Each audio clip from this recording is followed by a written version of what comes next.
This is The Ramsey Show. You can be intentional about your character. You can have money and a career. You are the hero in your story.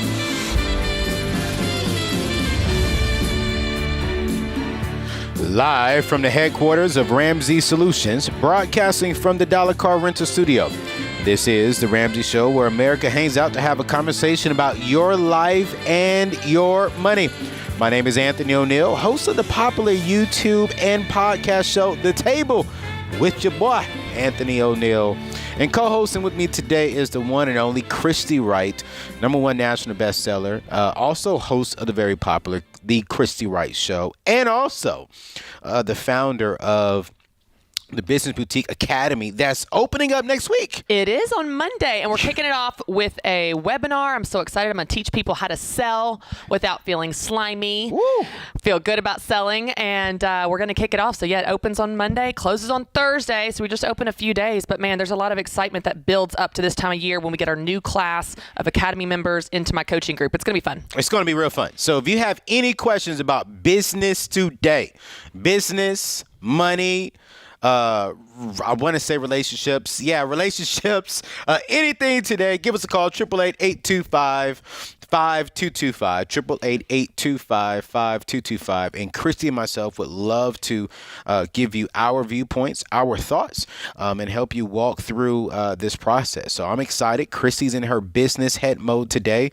So when she walked in, she said, hey, I want business calls. Let's business do it. calls. Maybe we'll give away an Academy membership if we get some good business calls. That'll be fun. I love giving away your stuff. I know. You just Santa Claus, aren't you? Just giving it away. So generous. Hey, yo, so give us a call. You never know. You may be the person to get it. 888-825-5225. Kelly's standing by. She's our boss today, her and James, and they'll let us know if you get through. But Lenora is with us in Texas. Good afternoon. How can we help today? Hi, yes, I'm calling because me and my husband were kind of in a dilemma. We moved here from Arizona and we paid off all our debt. We're about $220,000 free of debt. Woo, and wow. we have a house. Yeah, we have a house here in Texas and a house in Arizona. But my husband recently got the opportunity to move to East Texas to give the kids a little bit more opportunity as well for me to get my master's degree. And I'm kind of at the point where I'm like, I'm comfortable here. We don't have like a mortgage payment to pay. And if we were to move over there, it was like we're starting all over again. Mm-hmm. And he's for it, and I'm kind of on the fence. So I was calling to see if you guys could give some kind of advice on what we should do. Yeah, so let's walk through this process, and then I'm going to let Christy talk into this a little bit, too, because she's married, and I'm pretty sure her and her husband have disagreed on some things, and I would love to hear how do we work through that, because it's going to happen within marriages and relationships. But what's y'all's household income right now? My husband's, his pay, I guess, per month varies, but anywhere from $7,000 to $8,000, and I'm a nurse. I just finished my BSN program, so I'm gonna start working. I just had a baby, so congratulations. Yeah, congrats. Yes, thank you. Okay, cool. So you're making about $8,000 a month, and you said that you all paid off all your debt, or do you still have some debt? I know you say you paid off $220. Is that all of your debt? Yeah, that is all of our debt. That's our student loans, our medical bills, Wow. our house, everything. How much is the house worth? The house in Arizona, we bought it when we were 20, Okay. and we paid it off this last, 2 years ago, and I think the value on it's $280, and the one in Texas is about $75. It's a little older house, so. Okay. And you said he wants to move there and get a new house, and you all would have a mortgage payment there. Yeah, we live in Texas right now. We live over here around Odessa, Midland, and the house is completely paid for. So we're basically paying just water, electricity, phone, internet, just basics. Yeah. And if we were to move over there, it's we're having to start with a mortgage and HOA and all the basic bills, and still, I get the reason why he wants to go, just because it's closer to the beach, and it has more opportunity for the kids to grow. Okay. The little town that we're in right now doesn't really have, it's one stop sign, one 4-way stop, and that's it. So I think he's for it because it gives more opportunity for our kids to grow. But I remember struggling being able to pay the bills when we lived in Arizona, and I just don't want to go backwards. Why? What's the Arizona house for? Is that a rental? What's that? What are you? Yeah, we're renting it. It's a rental right now, but about last July, the house burned down, so it's getting remodeled right now through the insurance company. Why would you not want to sell that house? Because ultimately our goal is to move back to Arizona.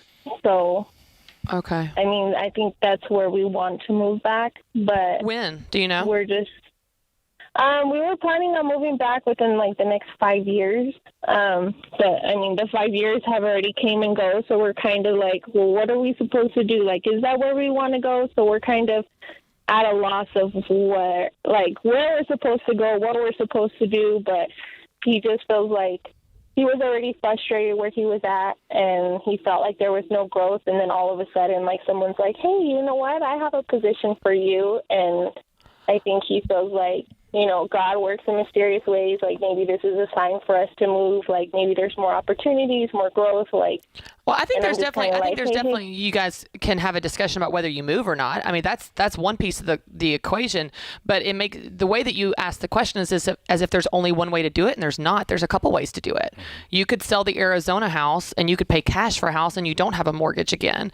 And you could sell your house as well. One of the things I've heard Dave say a lot of times, Anthony, on the show is that he never recommends long distance landlording, long distance rentals. Yeah. You've already experienced a headache of that thing burning down and having to remodel. And I can't even imagine what that's like trying to manage from Texas. But if I were in your shoes, and I'm just going to say what I would do if I were you, I would sell both houses, pay cash, move to this new opportunity, and then you still don't have the mortgage. That's just me. Ayo, what am I missing something? That's just I don't know. Yeah, from the financial perspective, I agree with Christy. Once I pay off my home mortgage, I'm not a fan of going back into debt. If I could sell both of them. Yeah, so if I could pay off both of the houses, not pay off, sell both of the houses, move, pay cash for the house, that's the route that I'm going. Now, are you completely wrong if you go out there and you take another mortgage? You're not. But why do you want to go backwards? That would be my question. So I think for me, what Christy and I are saying is you two just need to really sit down and have a heart-to-heart conversation. You be honest with your husband, allow your husband to be honest with you, and then you two figure out what's best for the family moving forward. And I think one of the best things, especially with you all just having a baby and you just completing school and you all being a young couple, avoiding debt, avoiding going back into debt is the best thing for the couple. And you hear it in her voice. She doesn't want to. Now, it's different if someone calls and it's like they don't feel that conflict. I feel like she would regret it, getting another mortgage. And you don't want to go against your values. I hear it in your voice. You don't want to do that. Yeah. I totally agree with you, Christy. And that's why it's important for her to have the conversation and be honest with her husband. Like, hey, I hear you, babe, but this is what's in my heart. This is what's in my gut. So can we please avoid this? Hey, 888-825-5225. It's Christy Wright, Anthony O'Neill, right here on The Ramsey Show. We want to hear from you when we come back. Give us a call.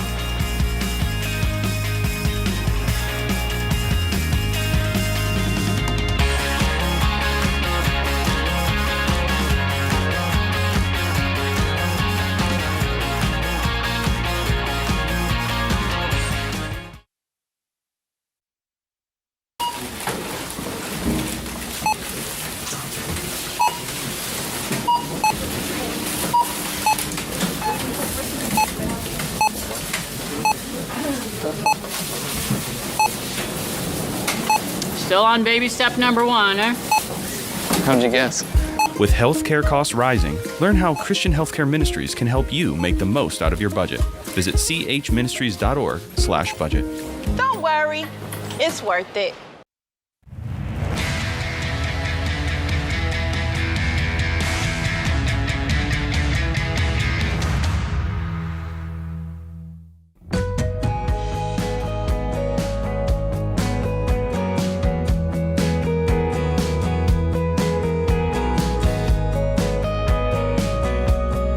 Welcome back to the Ramsey Show. My name is Anthony O'Neill, Ramsey personality. Joined in the studio with me today is Christy Wright, also Ramsey personality and #1 national best-selling author.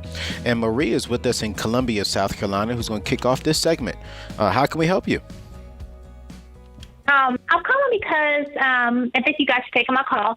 Yeah. I am a single mom, and I have about $30,000 or $35,000 worth of debt.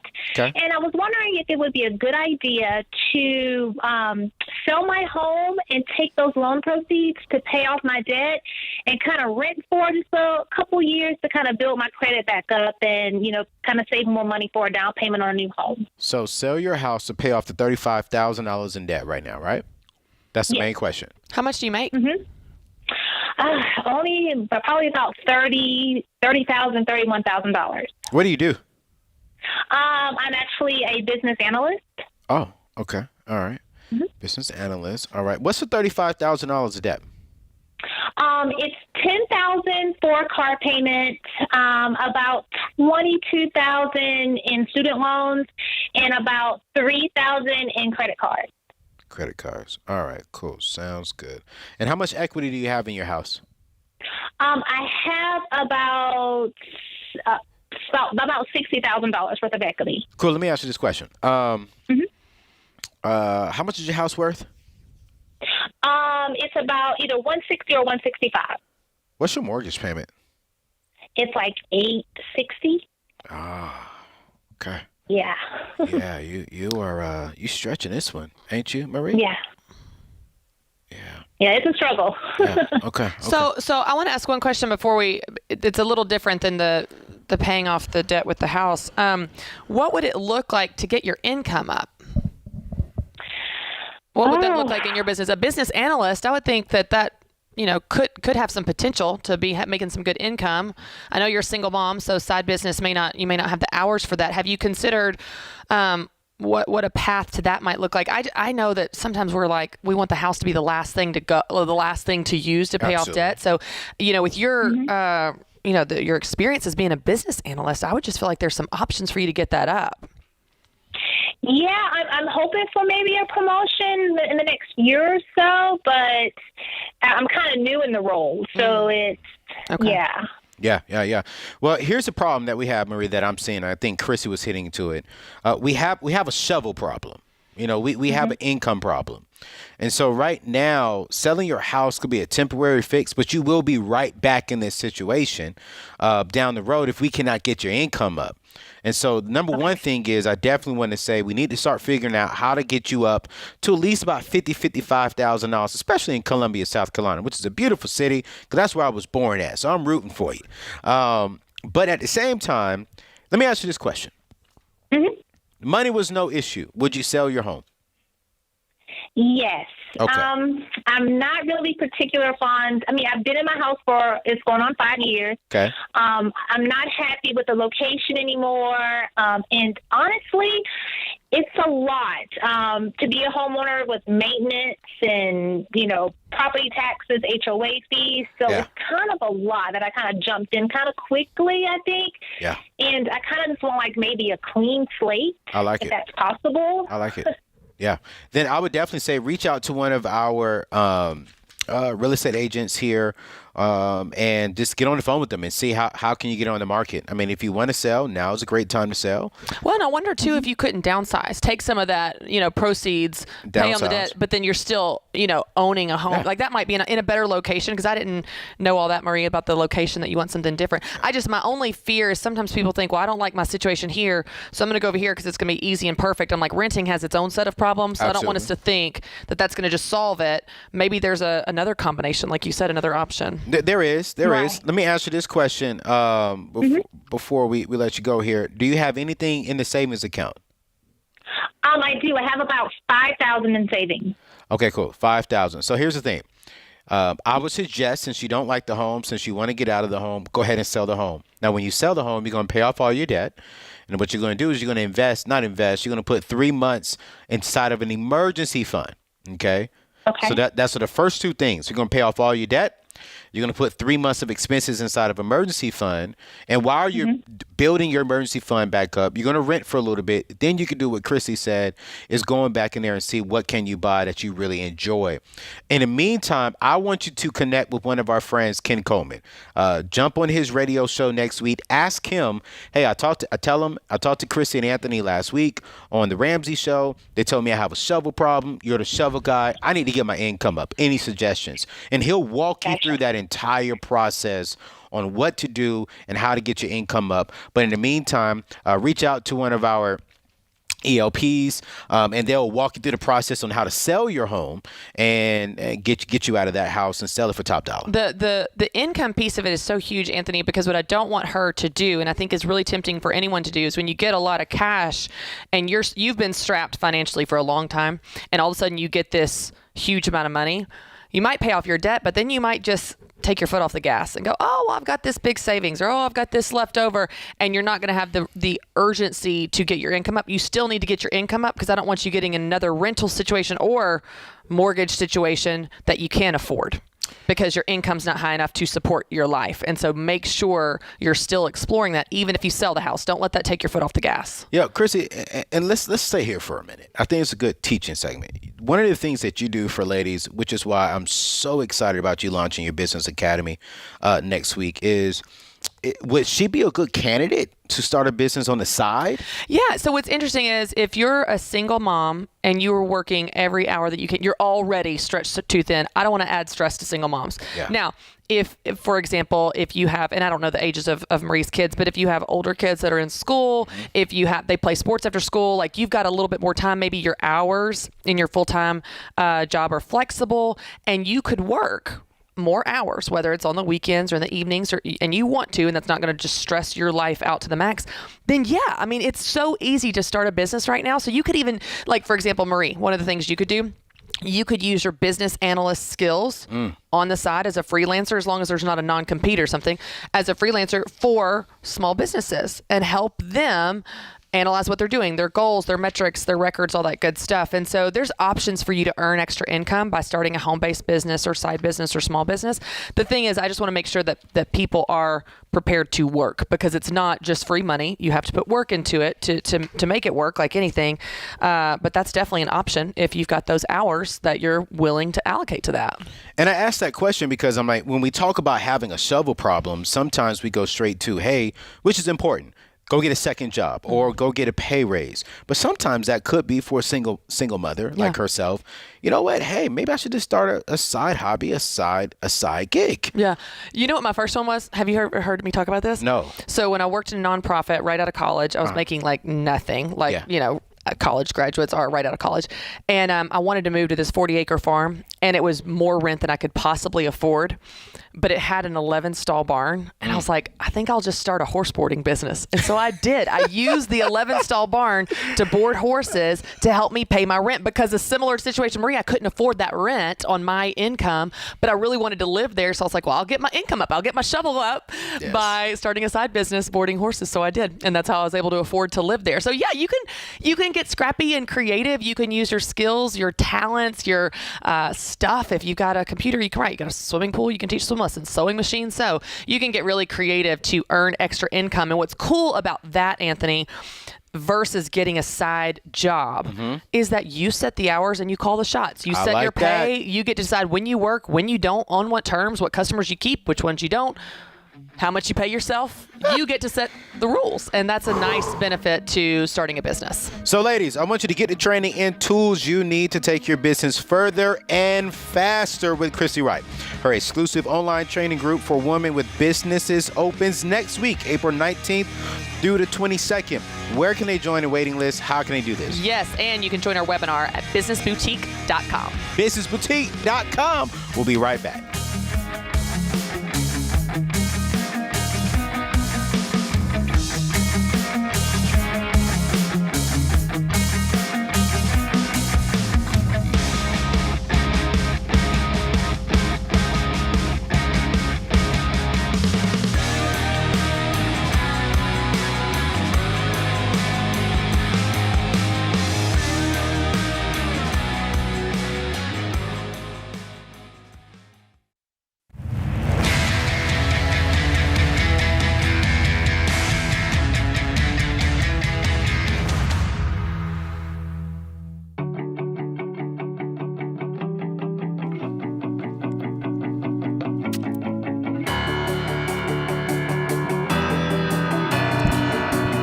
Well, America, we have this amazing couple on the Debt-Free Scream stage, and I'm super excited. Nate and Tiffany from Orlando, Florida. That's right. correct. Man, Welcome, y'all. listen. Welcome. Man, listen. All right, so how much did you pay off? We paid off $49,873, and we did that in 10 months. Nice. Whoa, in All less right. than a year. And what was your Yes, range sir. of income? So that's a tough one to say. We were transitioning, doing some other things, but somewhere around 80,000 and ended up at about 110. At 110. I love it. What do you do for a living? So I'm a teacher, and then I'm also transitioning to work for a smart vestor firm. Are Cool. you? I am. So we love Dave Ramsey. We love part of the show. I was about to say both professions are amazing. You're a school teacher. You're helping these young people out like this right here in the lobby, and then you come to work with us to help more right. people. That's right. I love it. I love it. So what kind of debt was this? Student loans, credit cards. That was mostly my student loans. Okay. So mostly normal people. Right. Yeah. We were very normal.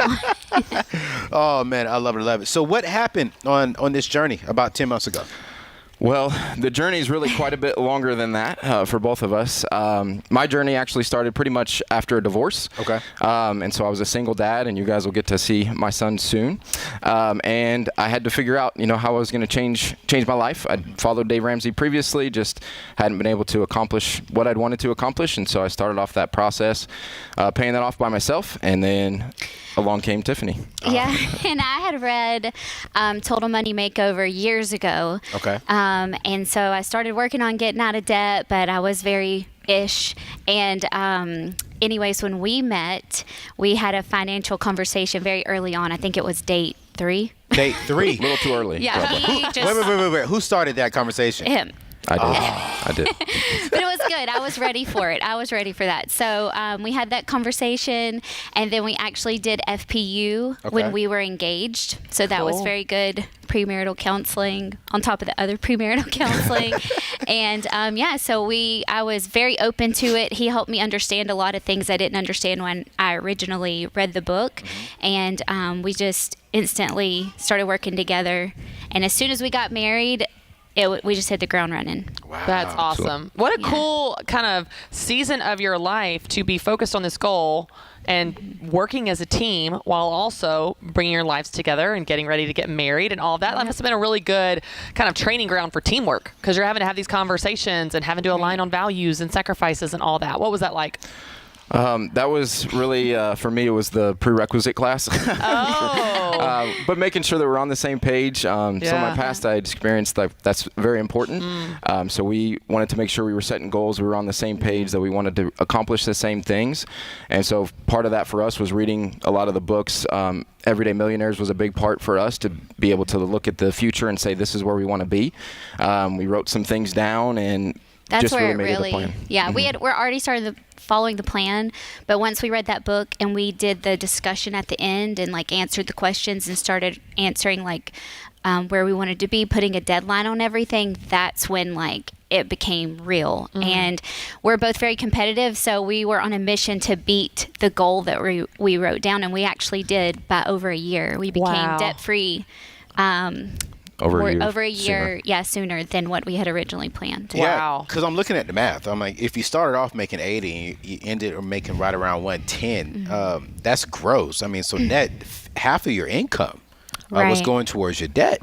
Yeah, so Correct. we were saving up for our wedding and a honeymoon. We were going to kick off after that, but then obviously COVID canceled our plans to go on our honeymoon, and really just forced us to use our money the way that we saw best, which was to get out of debt, which was our plan, and start our future in a way that's going to allow us to really And I change went lives. from part-time, full-time to part-time because of COVID, then back to full-time. So that is where that range, that big gap came from. So once I was back to full-time, then we were able to put everything that we had saved towards our debt, but we just had it just in case. Yeah. That's We awesome. listened to the show. That's awesome. That is Yes, so good. we would listen to you. We've heard you guys many hours as we were driving Uber Eats and having our headphones in Okay. to be like, there is a reason I'm delivering this food There to you somebody go. else while I go back home and eat leftovers. A So reminder, keep you motivated and on track. Yeah. I love it. So what would you all say is the key to getting out of debt?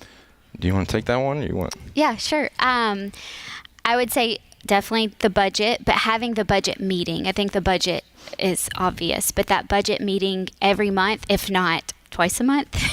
And then for us, it was really writing down those goals. Yeah.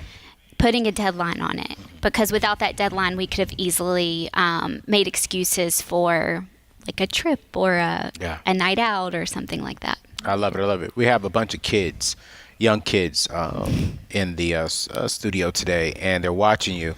What would you say to the young people listening why they should avoid debt? For me, and as a teacher, I tell kids this because I deal with high school students that are deciding where to go to college. And, of course, many of them are looking at places that are more expensive than they can afford. And I just tell them it's not worth it. It's not worth giving up. For me, basically 8 years after college that I was working to pay off debt for a school that was 4 years long. Wow. Wow. So that puts things into perspective. Yeah, Right. it was not worth it. And you did it fast. It could have been a lot longer than that. Absolutely. Right. Yeah. Absolutely. Man, I love it. I love it. One last thing before we bring your son up, right? You said your son is here? Yes, he's here. What was the hardest thing during this process? For me, we had, because of the transition with her job, we had kind of paused and we were saving up all the money that we would pay off debt. So we had a pretty big chunk in savings, and actually having to go take that money and go back to the $1,000 and pay off all that debt, which would feel good. But then we look at the bank account, it's a little stressful. That was a tough decision. And also, but I think also the most important thing we did to actually say, hey, we're actually going to do this the right way. Yeah. I love it. I love it. You know, yeah, go ahead. I was going to say, he's the saver and I'm the spender. So the toughest part for me was the same thing, but I had the opposite perspective. I wanted to spend that big chunk of money and throw it on the debt. Yeah. And saving it and putting away and not putting it towards the debt for me was the hardest. Yeah. Wow. Interesting. Yeah. So she pushed me to do it, as all good wives do. Hey, I help Matt spend money as well. It's a gift. I really bring that to our marriage. Lord. And I think I'll probably help my wife spend money too. I'm a spender. Yep. I hope she's the budget one. You're gonna need one. While you bring your son on up, because I definitely want him in this shot as well. I got to say, man, you just hurt a lot of single people out there saying that, wait, did he bring up finances on the third date? Yes. That is so funny. Yeah. It was great, though. That's we were impressive. ready for it. Hey, let's get this out of the way. We got to be on the same page. I like That's right. it. It accelerated all the other important conversations we needed to have. That's right. I wasn't going to budget for too many dates if I wasn't sure that she was on the same page. So. Let's go ahead and get this straight. I love it. I love it. Love it, man. Well, listen. We're going to give you a copy of Rachel Cruz's latest book, because you all are definitely there. Know yourself and know your money. And I'm excited for you all's future. But let's get to it. Nate and Tiffany paid off $49,873 in 10 months, making $80,000 to $110,000 a year. Let's count it down and hear a debt-free scream. 3, 2, 1. We're debt free. Oh, man. Listen here. You know, I think the coolest thing, Christy, is watching those young kids watch this older couple pay off their debt. And young in real life, but older to them. Yes. Yes. yes, you're right. You're right. Yeah, thank you for correcting anybody that's listening and can't see, I'm like, they're actually quite young. yeah. They are younger. Thank you, Christy. You're saving me from getting in trouble. I know YouTube's like, well, Anthony, man, they're not old. I'm here to help. They actually bring me onto the show for your support for that reason. They really do. To keep you out of trouble. They really do. Because Christy would give me those looks, the eyes, you know, because Kelly gives me the looks through the window, and James just looks down and says, oh, Lord. Yeah, but I love it, man. But this is what it's all about. It's just really hearing stories like that. And I'm super, super excited. Get you motivated. For those people listening that are on that journey, listen to that debt-free scream. It's going to be you next. It sure will. It sure will. Hey, we're going to be right back. 888-825-5225. We're going to take your phone calls right here on The Ramsey Show.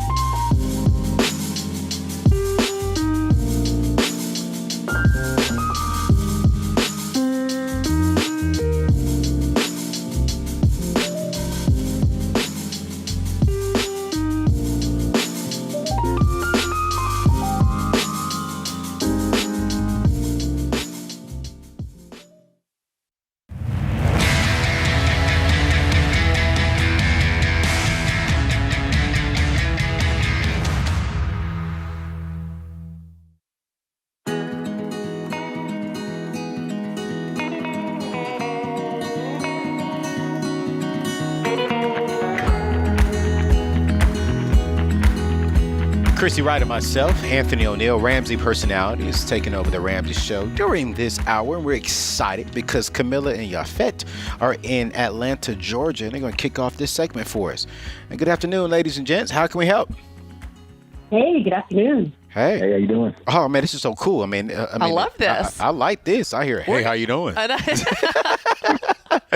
Hey, what's going on, man? How can we help? All right. Seems like Camilla and I are newly engaged, and we have a really, really blessed dilemma, which is should we invest our money in a new mortgage or basically pay for a nice wedding? Mm. Oh, this is like the real life show. Yeah, is there a show on this? This is going to be hard. Okay. Well, first, let's get some numbers. How much money do you have? And let's talk about all the options, not just either or, all the options. Yeah. Yeah. Well, are we talking about just investments or like? Well, no, the cash that you're asking us what you should do with. Yeah, so it's a little bit short of $200,000 we have between us, and that's including retirement and cash on hand, savings, and all types of stuff kind of wrapped up into that. But we did that math about 2 weeks ago and came up with about 190 something or something like of that nature. Okay, how much is not retirement? Like actual cash? Yeah. Combined between the two of us, it's about $23,500. $23,500 cash that we have. Okay, cool. And what's your combined income once you get married? That would be, I believe, that's $240,000. Nice. Well done. Okay. How old are y'all? Can I ask that question? 32. 32. Y'all young. 32. That's what I'm talking about. Let's go, Christy. Okay. Here go the question. You know I got to ask this. With me being the money guy. Yeah. You know what's coming next? Do you have any debt? Yeah. They said it kind of excited. Yeah. How much? Yeah, we do. Yeah. How much debt do we have? It was coming, I guess. Yeah. How much debt do we have combined? For me, I can speak for myself. I have about $40-something thousand in student loans. Okay. I did work really hard last year and paid off my car note. Okay. And my consumer debt. Okay. I did town home in 2018. And that has I refinanced last year, so my mortgage is probably about $240 something left on me. Cool. I'm not worried about the house. So, just your only debt, consumer debt, is just $40,000 in student loans. Yes, that's correct. Okay. What about you, bro? How much debt do you have? All right, so I'm got a little bit higher, but it's student loans about $70,000, and then I still have just around $10,000 on my car left, which I'll pay off this year. Okay. And so that combined is probably around $110,000. Yep. Okay. And do you have a house, or are you renting? No, I don't have a house. When COVID hit, I gave up my place to stay at home with folks, to save up and pay rent. The goal was to buy a house. Gotcha. But I did not do that yet. And Camilla, how much did you say your home is worth? I don't know if you said that. Oh, knowing the market right now, probably around $350. Okay. How much do you owe on it? $240 something. Oh. Camilla, you may not like me. Oh, no. Okay. All right. Christy, you want to you want to go after this? What you want to do, Christy? I'm going to tell you what I would do. Yeah. I'm curious if it's what you're going to say, Anthony. Okay. So normally we say the house is the last thing to go. But what's interesting about your situation is you got a lot of debt. You do have a good income, so this is one option. It's not the only option. But there's something I really personally like about couples renting the first year, just because you may not necessarily know where you want to be. You're learning how to be a couple. You're learning how to be married. You're figuring out how to merge your lives together. And you guys in your early 30s, while you're very young, you also have 10, 12 years of adulthood of your way of doing things. And so it can look different merging your lives at 32 versus 22. And so I don't think it's a bad idea to consider renting for your first year of marriage, selling your house, paying off your debt, and then buy a house in a year. That's one option. It's certainly not the only one. Yeah. But it's one I would consider because of your unique situation. Yeah. I like it. All right, grab a pen and paper. I want y'all to write down these things that me and Chrissy's going to give you. put it in your phone. Here's the very first thing. It has nothing to do with money. One of the things I'm looking forward to doing with my future wife is really sitting down and identifying our why. What's the vision for our life? Where are we going? What do we want? What does our legacy look like? What does the next 3 to 5 years look like? And so when you identify that, then it's going to give you the energy to do what I'm about to tell you next. All right. So the number one thing that I want to tell you all is to eliminate your debt 100%. So I'm not worried about purchasing a new home. I'm not even worried about purchasing and having a real big wedding. If I was in your shoes, I'm saying, okay, cool, baby, we got to get on a budget and we're going to pay cash for this wedding. And you know what? It's not going to be a $20,000, $15,000 wedding. You know, we're going to get creative and we're going to make it a wedding that is impactful for us.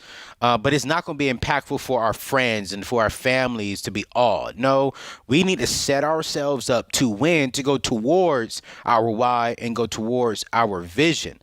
So I agree with Christy. Okay, this is our suggestions. I know this younger generation, because you're in our age bracket, and especially in Atlanta, they say keep rental properties so you can have passive income. My philosophy is I'm selling that house with the revenue that I get from the house. I'm debt free. Me and my wife are debt free. We don't have any kids. We're making $240,000. We're going to put 3 to 6 months back in our savings account. Then we're going to go ahead and go buy a beautiful home down the road. Within the next 2 years, you all will be debt free, sitting with at least $50,000 in your savings account, and you can be a homeowner with a clear vision and a clear path for your future.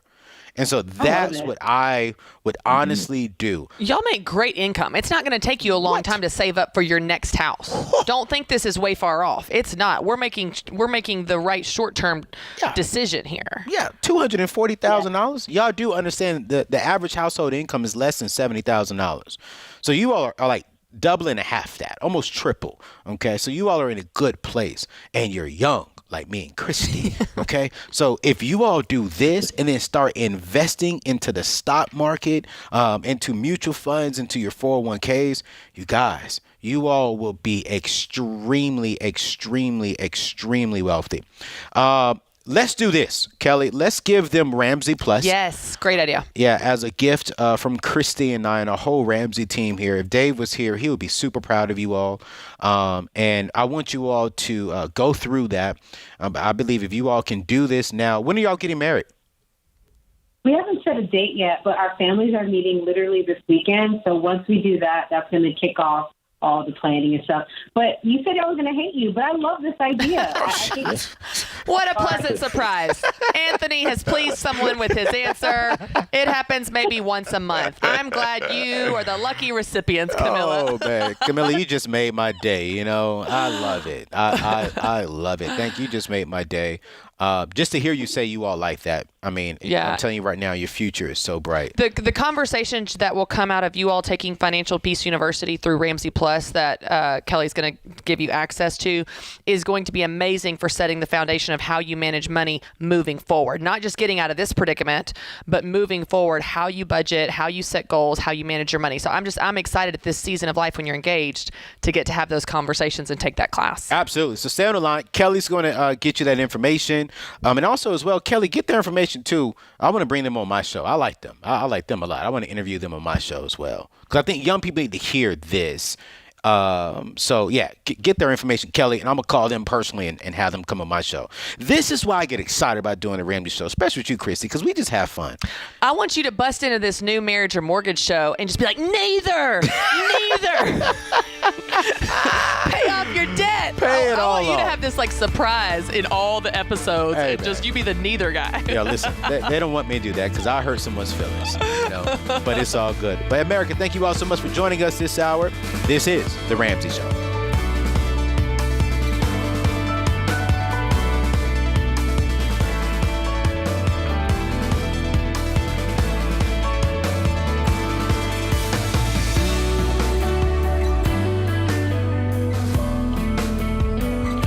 Hey, it's Kelly, associate producer and phone screener for The Ramsey Show.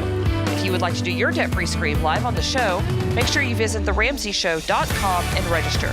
We would love for you to come to Nashville and tell Dave your story.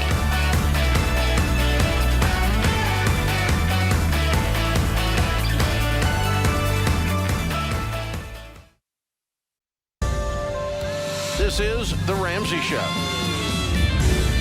You can be intentional about your character. You can have money and a career. You are the hero in your story.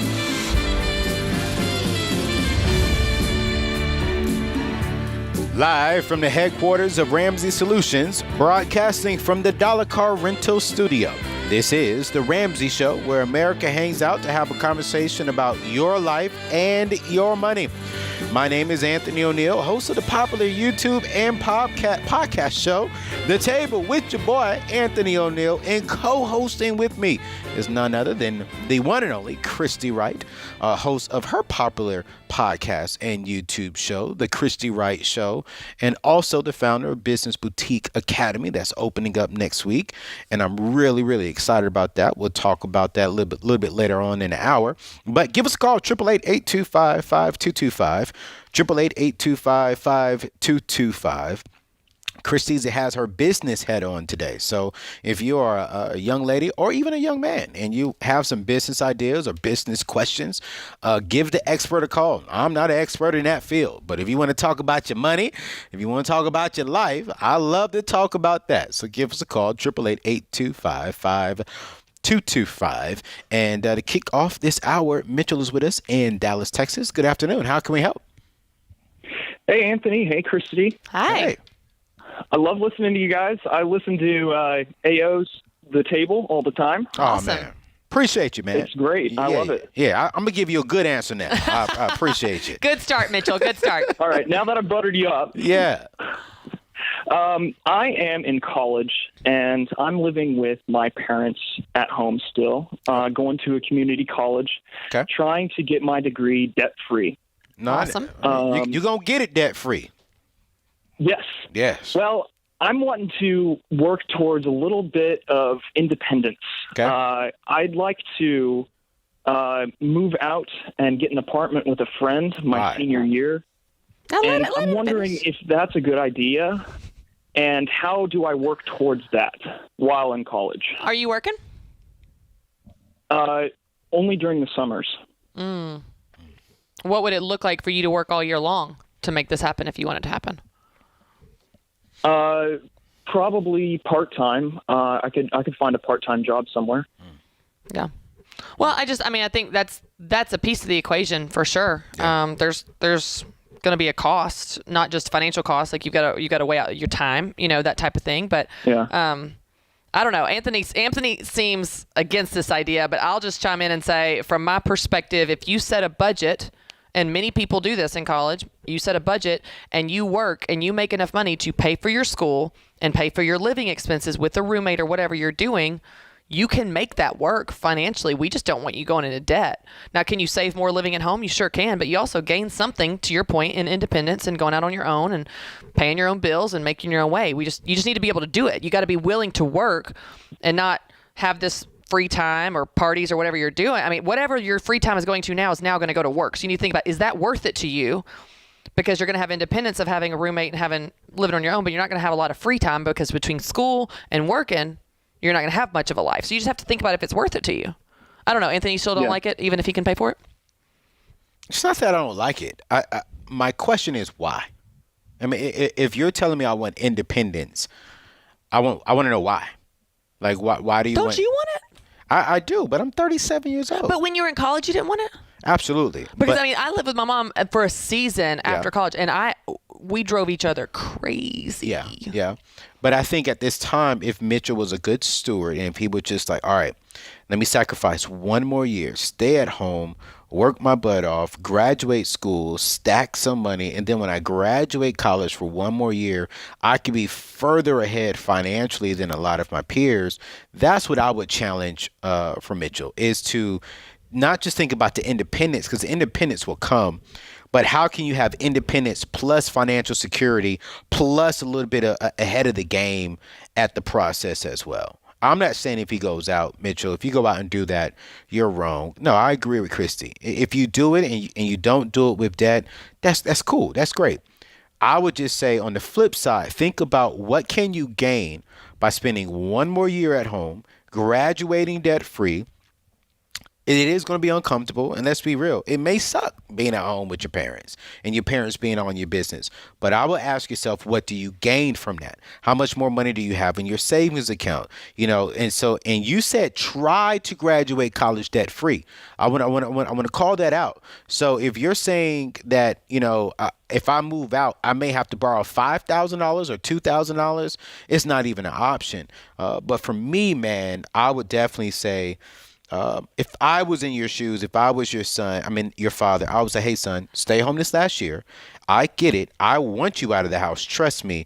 But when you get out the house, I want to make sure you get out of the house and you stay out of the house and you have a head start. I'll add one thing to that. I'll say if you do decide to live at home for another year, like Anthony's saying, I'd say still work more. Absolutely. Then use that time to save that money, because if you stay at home and have all this free time and you don't save, you don't use it to your advantage, that you have no expenses to save all this money like he's saying, then you're ended up at the exact same spot. You could have had a year of independence and the same amount of money. So make sure you take advantage of this time. Yes. Still work more. I would still get a job year-round, part-time.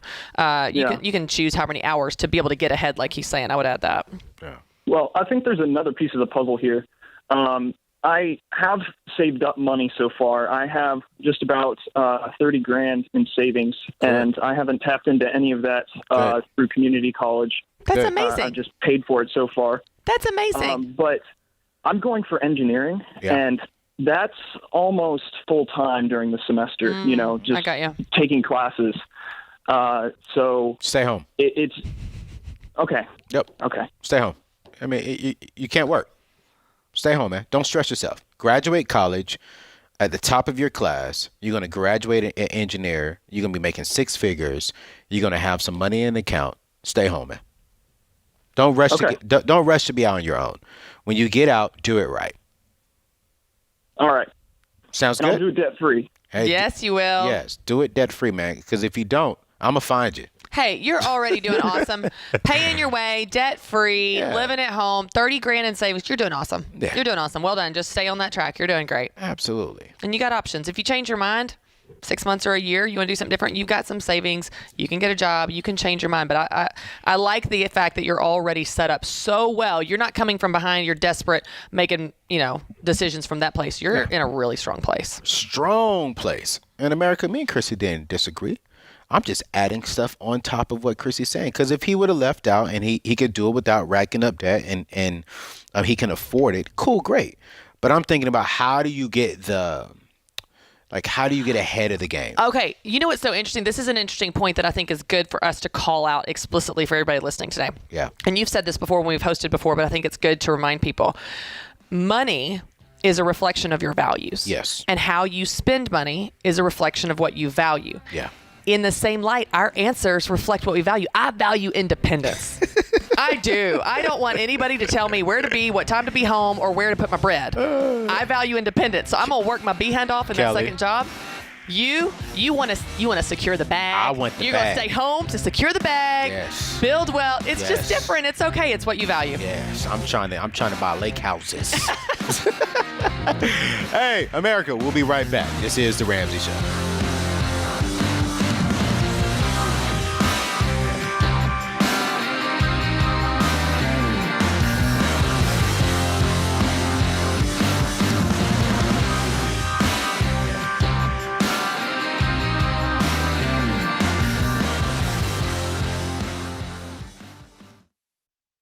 Hey folks, I got a great option to help you pay for your education. The Army National Guard. The Army National Guard believes you are the next greatest generation because you have proven that even in adversity, that you have what it takes to succeed. That's why they offer benefits like tuition assistance, career training, and a paycheck to help you avoid debt. No matter what your goals are, the Army National Guard can help you get there. Visit nationalguard.com to find out more.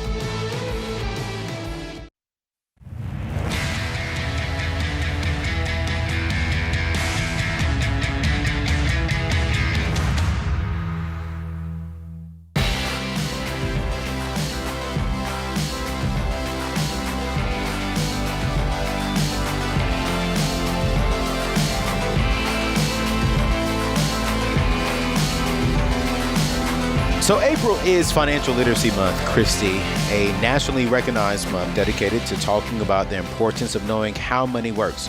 We've seen over the last year why it's so important that we all, including our teens, know how to handle money the right way. If you don't know already, we created a high school curriculum called Foundations in Personal Finances that teaches students the important stuff, like how to build an emergency fund, which I really wish I knew that, Christy, how to pay cash for their very first car and college, build wealth, give generously, and so much more. And, you know, I believe they have one of the best teachers in the personal finance, this curriculum. I heard there's this guy named Anthony O'Neill that's teaching a good portion of this curriculum. Nearly 45% of the high schools around the world get to see this good-looking brother.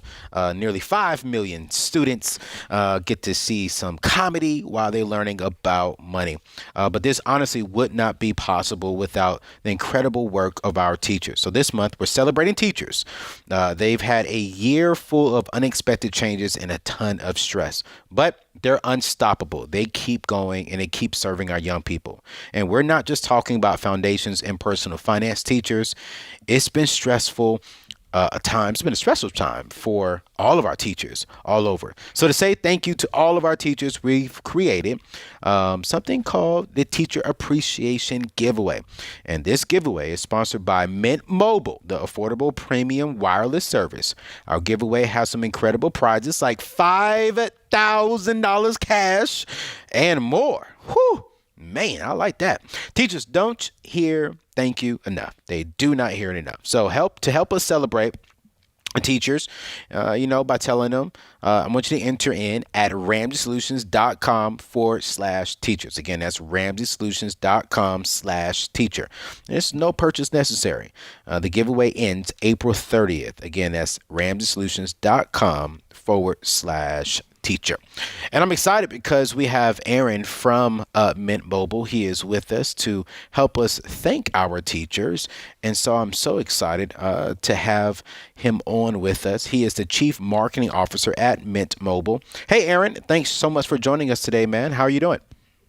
Hi, Anthony. Hi, Christy. And I think before we get going, a thank you to all the teachers listening is in order. So thank you very much for all you do. No, thank you. Thank you so much. And thank you to Mint Mobile for partnering with us to celebrate these amazing teachers. So, Aaron, real quick, why is it so important to sponsor this Teacher Appreciation Giveaway for you and Mint Mobile? Well, I think one, teachers have been such a critical part of just how we grow, how we learn. Combining them with financial literacy is it's a fantastic idea. We're excited to sponsor. And I think, one of the great things about our brand is that we have a lot of these things built into what we do. So it felt like a natural fit and a way to give back, and very, very appreciative to be here. Thank you. Oh, no, I appreciate you for helping us. So I got to ask, what was one of your favorite teachers back in the days, and why did you like that teacher? In advance of this, I actually pulled out my old yearbooks, and I was able to remember every single teacher from first grade through eighth grade. And it was impossible for me to pick a favorite because, they all have these impacts. And when I saw their pictures and I saw my young picture, I remember the things they used to teach us, and I remember these moments. So I don't think it's fair to pick one when I just think education and the teachers in my life have made such a pronounced and dramatic impact. One of the things, Aaron, that I always said in high school, and I'm sure most students do, you'd be in those classes that either you didn't like or you weren't good at, or maybe both. And I would think, I'm never going to use this. I don't want to learn this. I'm never going to use this. And that's one of the reasons I'm so thankful, because even though we may have to take classes throughout our childhood and high school that we don't like or are good at or use, Foundations is one of those classes that is so practical that equips students with how to handle money that they're going to deal with every day for the rest of their life. And so I'm so thankful that you guys have partnered with us to celebrate the teachers, especially these teachers that are on the front lines teaching this Foundations, because it's such practical, applicable content and lessons that these kids will actually use in their lifetime. Yeah. So, Aaron, let me ask you this question. From your perspective, as you think about families across the country, why do you care so much about financial literacy? Well, financial literacy, I mean, let's start with just what we're standing for, right? Like, this is about managing and understanding our financial lives, right? So living on a budget. I think what's really great about this is the connection to our brand and our DNA, right? Living on a budget, having expenses that are fixed or known allows you to plan better. We've constructed our brand that way. Yeah. Not only that, but we also have things built into our system that feel very close to the financial literacy programs you have. And it's not paying for things you don't need. So with us, if you sign up for Mint Mobile and try the service, at the end of your first 90 days, we actively let you know if you should pay us less. And it's unheard of in this space because we monitor, just here's how much data you used each month over the first 3 months. Yeah. It looks like you're overpaying. We recommend you switch down. Yeah. And if at any point you need more, you can always switch up. So to me, like, that helps people create their path to financial freedom, is to be able to better manage their budgets. And that's just one of the things that, when you at least have a plan for financial freedom, it helps me sleep better at night because it's going to take a while to get there. But if I have a plan, I feel better about it. It's not just hoping that it's going to happen. And, it's so funny as I'm listening to you talk, man, it really sounds like you all have a lot of things. You all are shaking up the wireless service. I've never had a wireless company call me and tell me, hey, you should pay us less. I've never had any company. I'm like, not wireless, what? Not cable. Nobody's calling to tell me to pay less. Listen, y'all wireless companies out there, y'all need to listen to Mint Mobile. So, Aaron, what are you guys up to these days, man? Well, I think you're going to like this too. So the thing we just launched, and one of the challenges we have is that people don't believe our wireless service is any good because it only costs $15 a month. Yeah. But the reality is it's amazing for $15 a month. And there's just this hurdle to get over. Yeah. So we announced last week that we are now giving away the service for free. Whoa. So we have a 7-day free trial. Okay. And that will allow anybody who has an unlocked phone to try Mint for free. And we're happy to do it. You get a week of it. And I know with you guys in our partnership, we've even created a special link of mintmobile.com/Ramsey. And that gets people access to that free trial. You know what I like about that right there, and you all's premium budgeting thing is we teach young people how to make a budget, how to save money, okay, and research options and to be a really wise consumer. So I want to thank you, Aaron and Mint Mobile, for what you all are doing. We really appreciate you coming alongside us to sponsor the Teacher Appreciation Giveaway this year. And it's been great learning more about Mint Mobile and what all you all are doing over there to partner with us. And so I am extremely, extremely excited. So again, you guys, to say thank you to all of our teachers, we're celebrating Financial Literacy Month with our Teacher Appreciation Giveaway. The giveaway is sponsored by Mint Mobile, the affordable premium wireless service. Okay, our giveaway has some incredible prizes like $5,000. So teachers, don't hear thank you enough. So to help us celebrate the teachers I want you to tell us who you know, or if you're a teacher, go to RamseySolutions.com/teachers. Again, that's RamseySolutions.com/teacher. No purchase necessary. We just want to be a blessing and just celebrate the hard work these teachers are putting in for our young people. Because I know, Chrissy, to be honest, I was a knucklehead. What? No. Yes. No, I don't believe that at all. My teachers, Ray you need to go back right now and apologize. Oh, listen, she deserved $5,000. I ain't gonna lie, she probably deserved 50. Oh man, thank you, Mint Mobile. Hey, we'll be right back.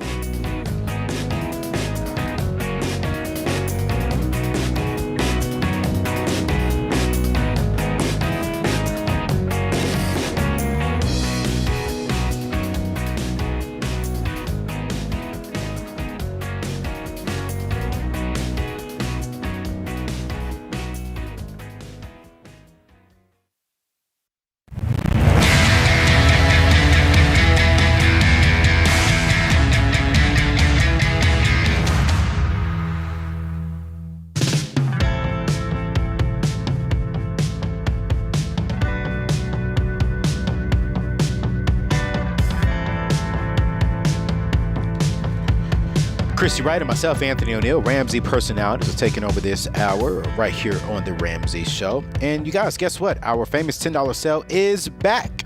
Get the tools and resources you need to make real progress with your money and life goals, all for just $10.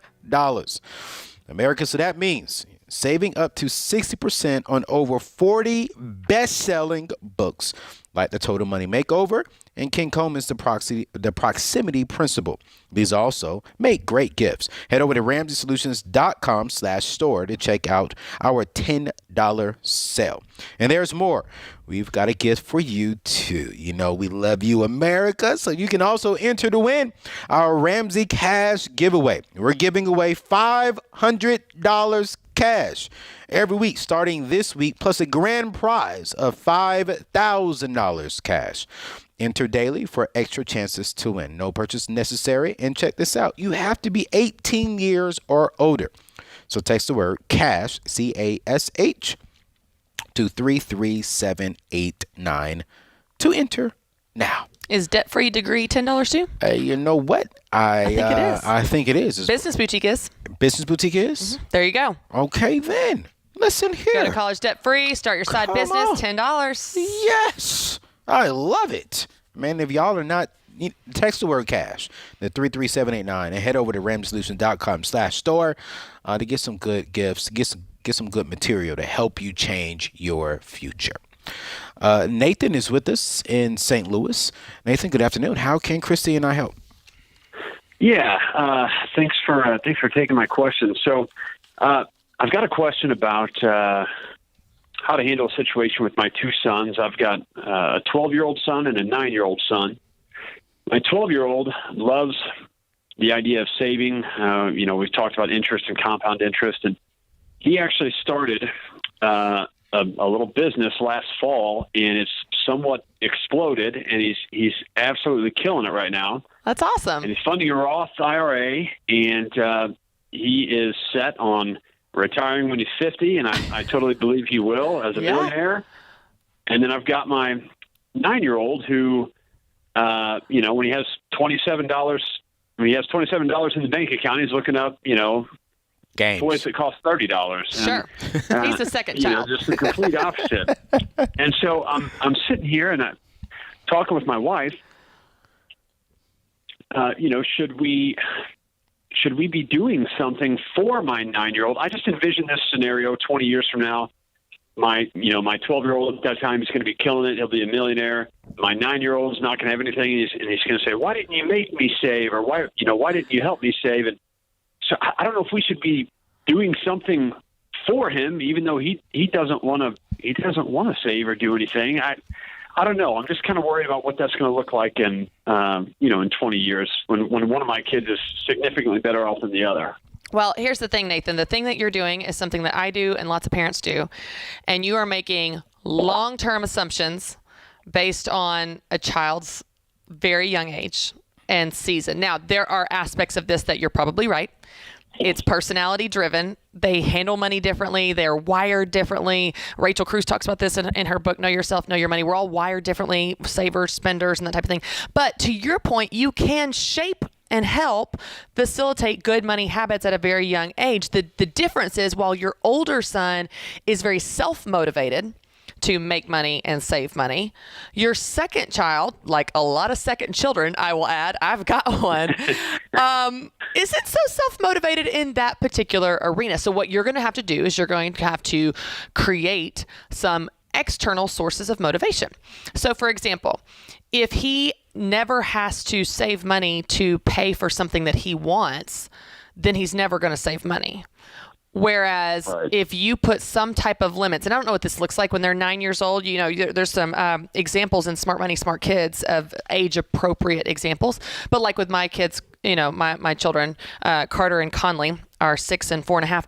I will get them presents on holidays, Christmas, birthday, that type of thing. Outside of that, I don't buy them toys for any reason. If they want a toy, they have to do chores and they earn commission and they save up their money and then they can buy that toy.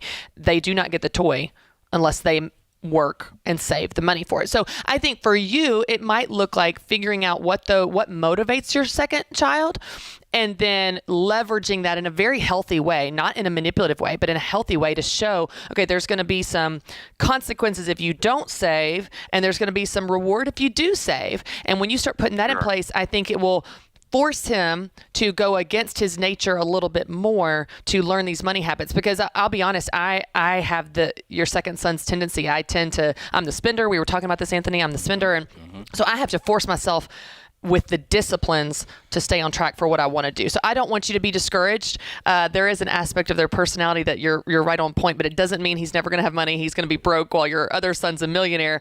I think it might just be you have to facilitate that motivation a little bit more than your older son, who's more self-motivated. Anthony, you work with teens all the time and youth. I think what you said right there, Christy, is so good. Nathan, I would just definitely say on top of that, on what Christy said, and you may just have to step in and be the father and say, this is what you're doing. You're going to save. Mm-hmm. You're going to have to do this. Now, you can spend a little bit, but hey, in this house, we save so we can build wealth. And this is what you have to do. There's a proverb that says, train up a child in the way that he or she should go. And so I just want you to train your sons in the way that they should go. Sure. The other thing, and you probably already know this, Nathan, but I would just say pay very specific attention to it. Your sons are probably motivated by very different things. So if you're anything like most parents, you have one child and you know that child and you figure that child out as best you can. And then you have a second child like, oh, I totally got this. I know exactly what to do. Yeah, I remember when Conley was born, we're like, I know exactly how to do swaddle him, give him a pacifier and put him to bed. And he hated swaddled and he hated pacifier. You're like, oh, you're a different person, even from an infant. And so just think about what excites him, what motivates him, what does he get, excited about, and how can you use that to teach him in the direction you want him to go, but not forcing him to be like your older son or be motivated by the things that your older son is motivated by because he's a different person. So it's this lifelong journey of customizing your parent for the child, which can be exhausting, but worth it and pays off as your children are so different. I love it. I love it. Doug is with us in Kansas City. Good afternoon, Doug. How can Christy and I help? Hi, guys. So I have reached a pretty unfamiliar point in my life with my money. Mm-hmm. And I am very addicted to spending money, and I found that I don't mind if I'm paying bills, saving it, whatever. So we have one debt left, and it is our house. Okay. We have a plan to have it paid off in 7 months max, but 6 months looks very doable for us. Okay. So my wife and I were discussing about what we were going to do after that, and we started discussing investing money, and that opened up a lot of options for us that we're not sure what we want to do. We have 2 little girls, so we would like to, have an investment for their weddings that we'll have to pay for, and college. How old are they? College is kind of How old are they? They are 8 and 11. Okay, 8 and 11. Okay. So they're still fairly young. Now the college is kind of a trick for us because we want to offer them the option to have us help them pay for college, but in return they have to help pay for college, hold their grades, and if they have time for a job, have a job. Okay. So we're not giving them a free ride to college. They still have to earn it, but we want to have the option there to give them a debt-free scholarship. Yeah, I love it. So let's do this. And then the third thing, obviously, is an extra retirement. Extra retirement. Got you. Well, hold on the line. We're about to go to break. I don't want to rush this answer, so when Christy and I come back, we will allow you to complete your question, and then we'll have a conversation about some options for you, all right? So just sit tight, and we'll be right back. This is The Ramsey Show.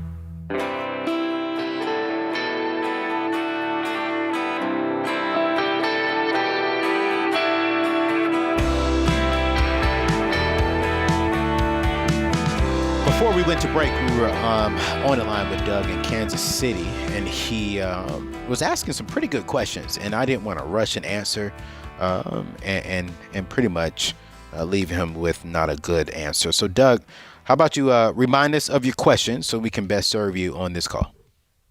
Okay. Well, we are planning on paying off our last debt, which is our house, in 6 to 7 months, and we were looking for somewhere to put our money after that.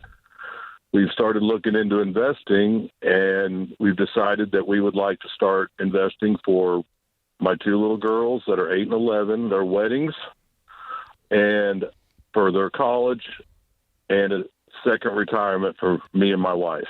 Okay. Awesome. All right. So let's talk about the basics real quick, man. What's your household annual income right now? It's about $160,000. 160K is what you all make annually. You're 100% debt free. I just want to confirm this correctly, right? No consumer debt. So no car loans, credit cards, student loans, none of that. All right. Sounds good. And then how much is your mortgage right now? I mean, how much do you have left on the mortgage? $49,000. Oh, wow. Yeah. So you should be able to pay that off this year, huh? He said 7 months. Yeah. Oh, yeah. 7 months is what our safe number is, but I'm thinking we can do it in 6, and that's why we're going to hold off investing until after the house is paid I'm curious. How much is the house worth? About $250,000. Cool. How much do you have in your retirement? I have a pension through my employer, and I have about $310 in there right now. I'd have to see the new statement. Okay. Anything else? No. Okay, cool. So you're looking at over $500,000 in retirement right now. Cool. Are you already investing 15%? I am not. I'm just, what I get through my pension, through my employer, is all I'm investing in retirement right now. Okay, cool, great. But so I do want to add to that. All right, sounds good. And you're not doing any investments into like a 529 currently right now, right? No, and we were wondering about the 529 since it's specifically for school. If something were to happen and my kids did not maintain their part of the deal, I am the type of parent that is going to hold true to my word and not support them in college. I totally understand that. So what specifically is your question? A question for Christy? Where to put your money? Because you've got all these options. Is that what you're saying? Okay. Yes. Well, I mean, we have the baby steps for a reason, and you're obviously on track with that, with your paying off your house and your investing. You're doing a little bit different, but you got that pension and stuff going on. Here's the thing. I tend to look at things not as black and white as either or. I like combination options. And so I think that you can save for all of these things you're talking about because none of them are that urgent right now. It sounds like your daughter's wedding, your daughters are little, and some of these things you're talking about. You can start to put a percent away for each of those and let that money grow. That's what my go-to would be. Anthony, what would you say? Yeah, absolutely. So I'm gonna go ahead and get on baby step 4.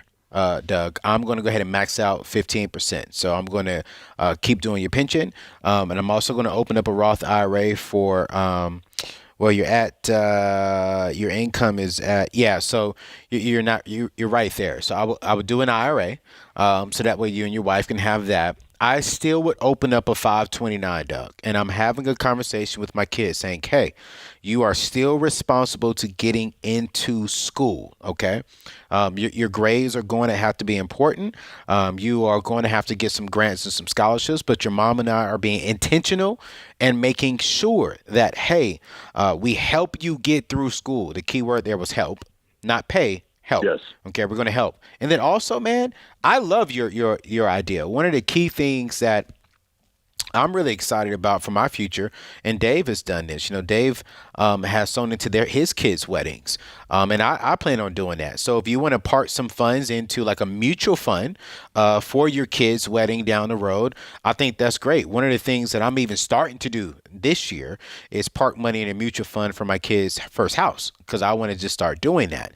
So I don't want to lock it up into a retirement. So I'm just going to put it into a mutual fund, and whenever that happens, it's going to grow some compound interest, and I can have that conversation with my kids and say, here you go. So I would definitely put your money into the baby steps. Max out your baby step number 4 at 15%. Go ahead and put a little bit into your, not a little bit, but go ahead and put some into the 529, whatever's comfortable for you and your wife. Going ahead and finish paying off this house because that's going to help you get closer to your net worth of $1 million. And then also, if you have some leftover money, definitely, man, I will go ahead and start looking into a good mutual fund that's not covered up underneath retirement, so you can start saving for the wedding if that's something that you want to do down the road. Okay, I really like that answer. So I guess we lost you right there. Sounds good. Well, he liked it. Before we lost him, he liked the answer. Absolutely. So you're 2 today. Hey, that's 2 people that's 2. you've made happy today. I mean, Chrissy, I'm keeping count. I feel like you're doubting my capabilities of being a Ramsey personality right now. I just want you to know that. No, I am just super sure of your ability to make people uncomfortable if needed. Hey, to get to the result they need. Hey, you're absolutely right. Hopefully I can go for 3 because David is with us in Phoenix, Arizona. What's going on, David? How can Christy and I help? Hi. Well, nice to meet you guys. I do have some questions. I'm 25 years old. I'm in school, and I'm pretty much trying to figure out, like, what do I focus on right now as far as where my money is going. So right now I'm in school. I'll be graduating in May, and then taking a gap year and trying to go on to medical school after that. Okay. I don't really have debt so far other than, well,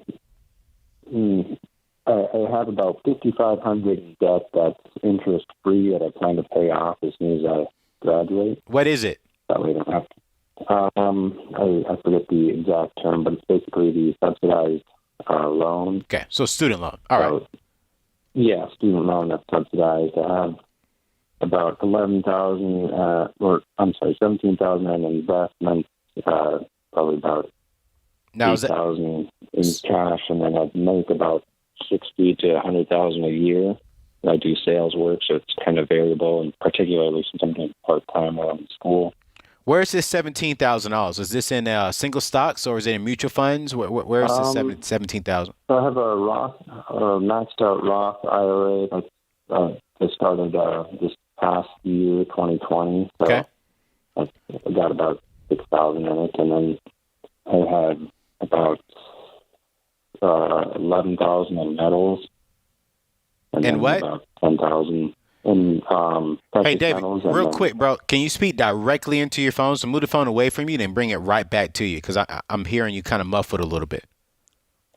Can you hear me better now? 10 times better. Yes, wow. there you are. Yes. There you are, David. Oh, okay. Okay, excellent. All right, so where's Sorry about that. Where's this other $11,000 invested?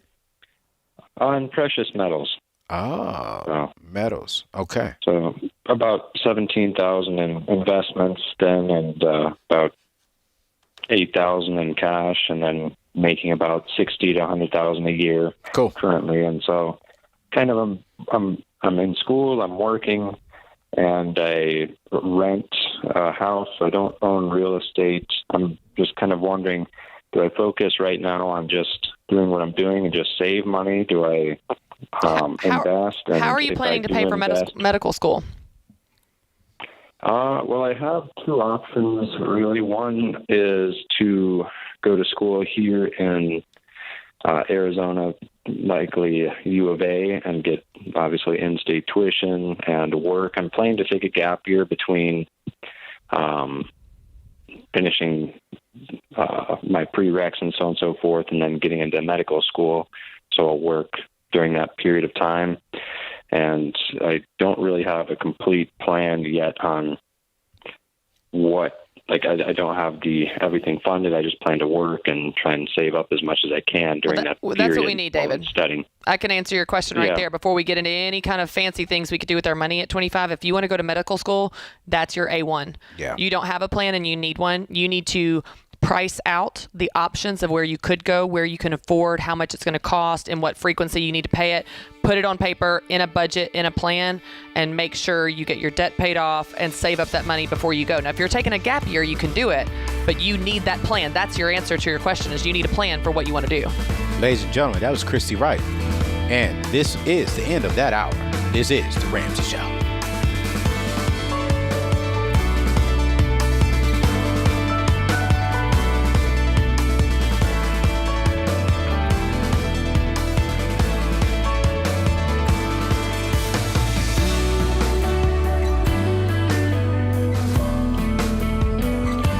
Did you know you can listen to The Ramsey Show on your smart speaker? Just tell Alexa, Google Assistant, or Siri to play The Ramsey Show podcast. Check out all Ramsey Network shows on your smart speaker today.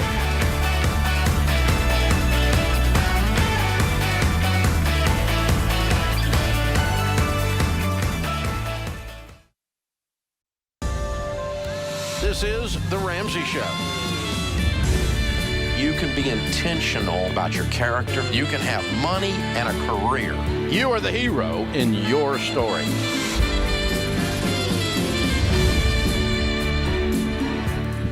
Live from the headquarters of Ramsey Solutions, broadcasting from the Dollar Car Rental Studio. This is The Ramsey Show, where America hangs out to have a conversation about your life and your money. My name is Anthony O'Neill, host of the popular YouTube and podcast show, The Table, with your boy, Anthony O'Neill. That's me. And co-hosting with me is the one and only Christy Wright, #1 national best-selling author and host of The Christy Wright Show. And also, you guys, I just have to say this because I'm excited about this hour, because Christy has her academy opening up next week, Business Academy. Yep. Opening up next week, and it's only open for 4 days, I think. Am I right? Yeah, we only open twice a year. So I get a new class of people into my coaching group, and then I walk with them and help them in their business for the next 6 months. So we won't open again until fall. What? Yes, it's going to be fun. Man, open on Monday. Open on Monday. And where can they go?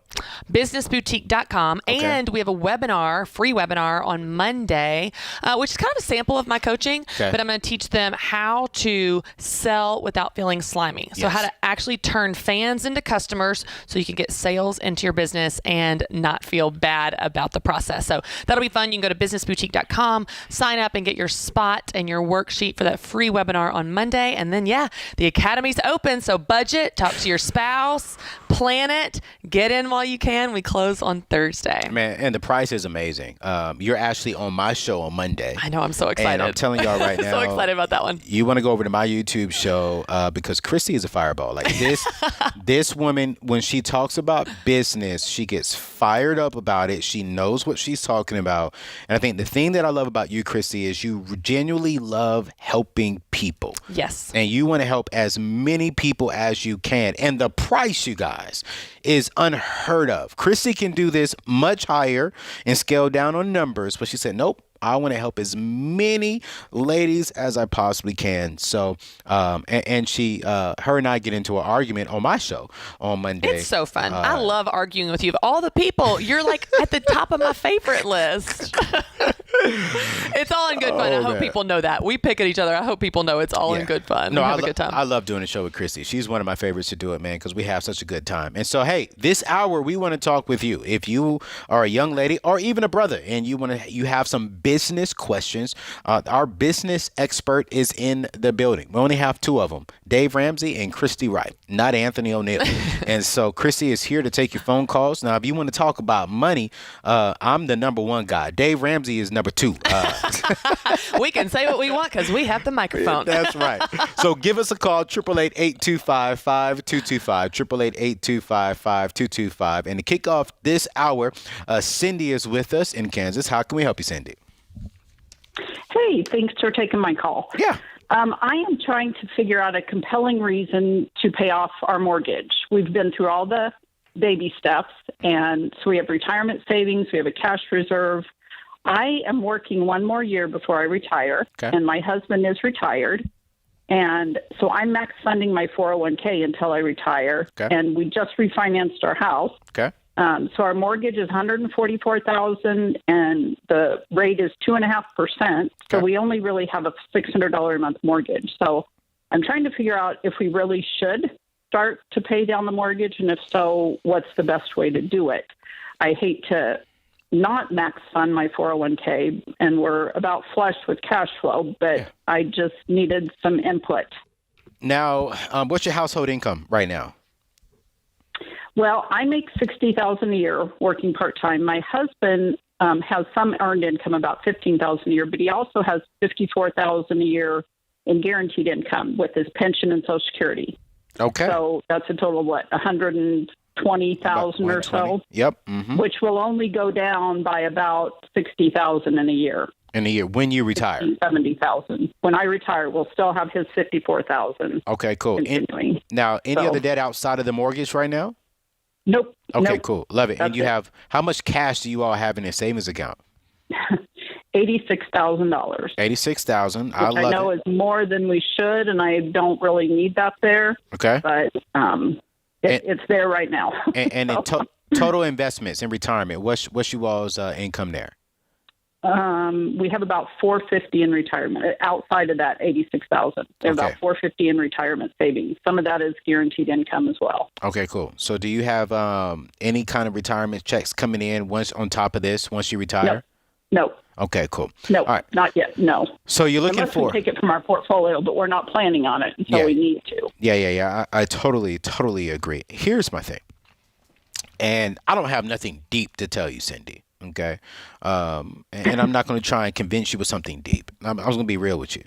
Having no payments, mandatory payments when you retire, that is all of the information that I need for myself. And I know you're saying, well, it's $600, Anthony. Well, that's $600, $1,200 every 2 months, $1,800 every quarter. That's a lot of money that if you and your husband can just pay this off, and then you all would have, how much is the house worth? About $325. Yeah, $325. All right. So listen, if you keep the money inside of the $450, that's going to grow $325 in the house. You are close to being a millionaire. And you all can pretty much live off the interest and the income that you all have coming in. So if I'm in your shoes, I'm going to max out my 401k, because you're absolutely right. I'm actually going to sit down and talk with a SmartVesta Pro because with you just having a $600 mortgage payment, you have way too much just sitting there not gaining compound interest. So I'm going to jump on the phone with a SmartVesta Pro, and I'm going to figure out how can I catch up, where can I invest a little bit more into, maybe on a Roth IRA right now. So right now I'm thinking you and your husband only need maybe $15,000 in your savings account. And then the other money, I'm putting that in there so we can save and invest. So should we take a chunk of that money and put it towards the mortgage, or should we start paying towards the mortgage extra each month from that savings, from that cash? Real quick. Is there one better way to do it? If you pay the chunk, then you're reducing the amount of interest that you're paying. Yep. Versus spacing out over months, because while it's only $600 a month, you have a percentage of that is interest only that you're just paying for no reason when you don't have to. And so if I'm you, and you do what you want to, but if I'm you, I take a chunk of that savings, like Anthony's talking about, and put that towards mortgage as a one-time thing, and make sure there's no penalties in whatever your mortgage agreement is. Right. Usually there's not. Yeah. Then that immediately drops your principal down. And then you don't have, the interest is significantly lower on your remaining payments. Here's what I'm doing, Cindy, in your case. Okay, if I'm your husband, I'm saying, wife, let's take $15,000, park that in our savings account for emergencies. If I'm your husband, I say if I'm wife. What in the world? Yeah. If I'm your husband, I'm saying, wife, let's put $15,000 in the savings. That leaves us with $71,000 that we can put towards his 144. That leaves us with $73,000. And then let's focus on attacking that over the next year before you retire. Now you retire with absolutely no major bills, and you still have about $60,000, $70,000 in income coming in a year. That's beautiful. That's beautiful. So that's what I'm doing. And I am a man, and I am a husband. This is The Ramsey Show.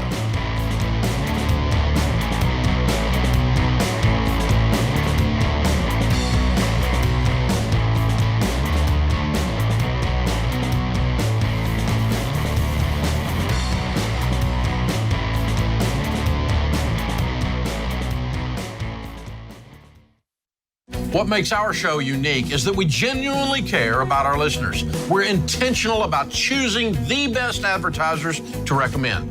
Blinds.com is no exception. They offer high-quality window treatments at unbelievable prices, and they make it simple to shop blinds, shades, and interior shutters with easy online ordering, free shipping, and a guaranteed perfect fit. Go to Blinds.com and take advantage of this week's special savings.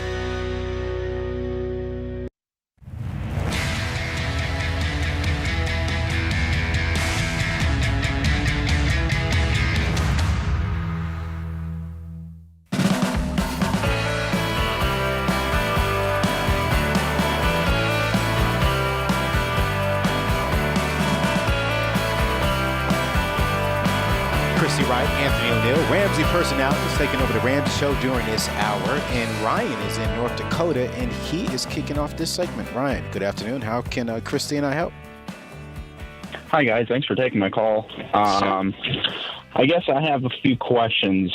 I downloaded the EveryDollar app because I would like to get a budget going because I'm looking at getting some investments going, if you will say. I'm looking at getting like a disability. I guess it's not necessarily an investment, but I guess it can since I'm a small business owner. I'm looking at getting some disability and maybe some term life insurance and stuff like that. I have zero personal debt, but I have about $120,000 in business debt. And two of those loans are 0% interest. So I'm not too terribly worried about those ones. The other ones I should be able to pay off, I would say, by August, based on the season we're going to have here. So I'm trying to set up this EveryDollar, my budget, but my income's constantly changing because I'm a seasonal worker, we do landscaping, snow removal, and it's stuff's always changing from year to year. Income is, whether it fluctuates or lowers. So on that app, can I go and plug in what my revenue is, if you will say, and will that app give me kind of an idea of what I can budget for investing into disability and life insurance and what I should be obviously contributing to my Roth IRA, $6,000 a year. I'm just trying to figure out my next steps as where I should be going, growing my net worth, if you will say. Yeah, great question. I'll tell you, one of the things that I'm with you. I love EveryDollar, and because I've helped so many women and men start and grow businesses, one of the things I'd love to see in the future is a EveryDollar for Business app. We just don't have it right now. So I know of a lot of business owners that have used the EveryDollar app for businesses. I just want to give you some tips on things to keep in mind. First and foremost, it wasn't designed for that, so it's not going to be perfect. It's not going to be a perfect user experience for you. You're going to have to modify, some headers and the way that you interact with it because it wasn't designed specifically for business. But overall, it's going to accomplish what you want it to do. What I would recommend, though, is I would recommend you have separate budgets in EveryDollar, just like you have separate budgets in real life, and you should, just keeping all of your business and personal finances separate. So you can just simply use a second email address to set up that EveryDollar account business, and then have an EveryDollar account that you manage for your personal. As far as the inconsistent income, irregular income, you're just going to manage your budget 1 month at a time. And the way that you will create a business budget in EveryDollar from a revenue standpoint is based on projections and past year's actuals. So you look at your last few years, if you know, oh gosh, every July we have a huge July, then when you make July's budget, you're going to account for, we're going to pay off more debt that month. And you've got really low months. There may be some months that you are barely making payroll or whatever that looks like with your expenses, and you may not be paying hardly anything on your debt. And you create the budget 1 month at a time based on the projections of what you think your business will do, and you just modify, update as you go based on the actuals in the year. Does that make sense? Absolutely. Yeah, which is currently what I'm doing now. I'm just not doing it on an app. I just do it on paper. So, I guess I can just transfer that. It's not as broke down on paper as it is in the app. So that's kind of, I think, what's confusing me, is, if you will say. Yeah, and I will say, when you start to input it, it'll take a month or two to get used to using it in this way. But once you do, it is such a better experience than paper. And because it has that category specifically for paying off debt, it's just going to be this awesome visual for you to remember. Here's how we're paying down. Here's the progress we're making. I think it's going to help you be even more motivated to pay it off. And then you can, to your point, allocate the amount of money that you want to set aside for disability, for all these other expenses. You're just going to plug them in just like you do your personal expenses, like your cable bill, your phone bill, whatever. It's just going to be a separate app, a separate account, and those are separate expenses. So it sounds like you know what to do. I think it just is a matter of setting it up under a separate email address. Yeah, okay. Great question. Okay. Thanks for calling. That's awesome. Oh, man, Chrissy, I love watching you work. You kill it. Elizabeth is with us in Tennessee. Good afternoon, Elizabeth. How can Christy and I help? Hey, guys. Hey. Oh, my gosh, you guys are the dream team. Yes! We won. We know that. Thank you. That's awesome. How can we help, Elizabeth? Yeah, so Christy, I'm a dietitian, and I went into this field to help people lose weight, get healthy. I hated seeing the growing obesity trend in America and seeing all these diseases that really could maybe not be prevented, but at least helped if they were to lose weight, get healthy, exercise. And that is why I went into this career, and I have ended up in long-term care. So it's totally the opposite of what I really wanted to do. So how in the world, I would love to one day to own my own practice. You know, how do I go from this job to private practice, helping people lose weight and get to a overall better lifestyle? Well, there's so many different ways for you to do it, Elizabeth, and sometimes that can be exciting because you have lots of options. Sometimes that can be overwhelming because you have lots of options. Even when you use the word practice, it sounds so official, like that could be way, way, way off. You could literally start helping people right now on the side through a blog or podcast or consulting or courses. There's so many different mediums for you to do what you do and help people. And there's so many different ways to monetize it. What were you going to say? So I have been on the side. I've been working with a company that's like Teledoc. I've been working with them, and it's just been so slow. And I want to be able to move more from the job that I am right now to more of picking up more clients through that. You're working for a company though. You're not doing your own thing. Yeah. Right? Yeah, I'm recommending you do your own thing. And it's not the only option. It's not the only option, but I'm saying if you want to use your skills, experience, and your why, your passion for helping people get healthy, you don't have to work for a company to do that. You can take your skills, your certifications, and you can help people through all these different mediums, which is what I'm saying. What I would recommend you do is I would recommend you figure out what's the way that you love doing it the most? Is it face-to-face? Is it something where you would like to maybe create a course or create something that you just put out there and it continues to sell in the background? Do you like helping groups? Is it, what are the different formats that you enjoy? And then look at the options to help people through that format. I will, if you'll stay on the line, we will send you a copy of my book, Business Boutique. And this is a plan. Very unintimidating, Elizabeth. Okay, so don't think like, I'm not business minded. I just want you to read it, even if you don't start your own business. I just want you to read it and look at it. Will help you. I want to be business minded. Yeah, it will help you explore your options of how that you can do what you want to do and help the people that you want to help, and picking the right path for you. And just because this is so fun, I'm so excited you're here. Elizabeth, whenever you complete that, whenever you read the book, call me back and we will give you a membership to the Academy. But you need to know what your business idea is because it's really for people already running their businesses. But call us back and I would love to have you in my coaching group because I want to help you explore your options, but then bring those options and those ideas to life. So if you'll stay on the phone, we will send you a copy of Business Boutique. Anthony, one of the things I see a lot is people, they don't consider how many different ways they could do what they do. Like this month, we're celebrating teachers. Yep. You and I are teachers. Yep.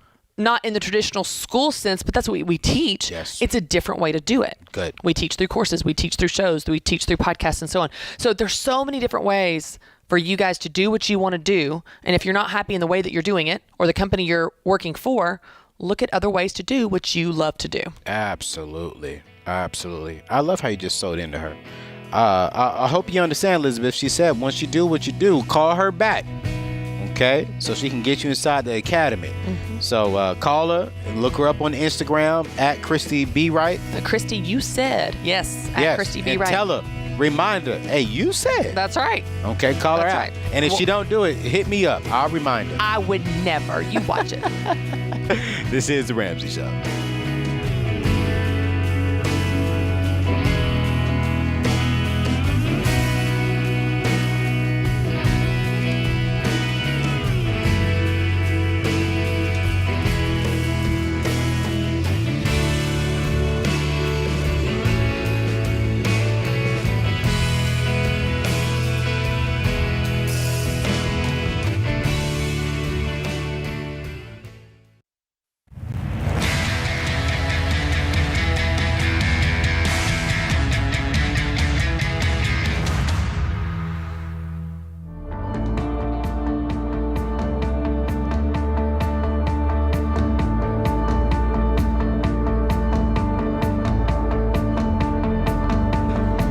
Christy Wright, Anthony O'Neill, Ramsey personalities, taking over the Ramsey Show today. And this has been the Ramsey Show with the Christy Wright and the Table Show all in one. And it's so fun. Find out for yourself why Blinds.com is the #1 online retailer for custom window covering. You get free samples, free shipping, and with the new promos they run every month, you'll save even more.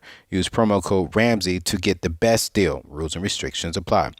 So, Chrissy, today's question comes from Janiyah in North Carolina, my home state. I'm married with one child. We earn $85,000 annually and have 2 car loans. Goodness gracious. I'm pursuing a nursing degree, but can't get approved for a private student loan. Good. There's a $1,000 balance on my account every 8 weeks, and I currently use credit cards to pay it. Can you help me find a better way to continue my studies? I feel like you're going to want to take this one. So just go ahead and just get on your soapbox. I am here for it. Oh, my goodness. $85,000 a year, and you have 2 car loans, and you can't get approved for a private student loan. Good. And there's a $1,000 balance on your account every 8 weeks. How do I currently use credit cards to pay for it? This is crazy. Can you help me find a better way to continue my studies? Stop. Bottom line. You're racking up so much debt. One of the very first things, Chrissy, I teach people in this situation is to just stop. Is to step back and take debt completely off the table. Yes. Okay? It's not even an option. It's not an option. Debt, when I'm talking about student loans, private loans, credit cards, buy here financing or school financing. No. Take debt completely off the table.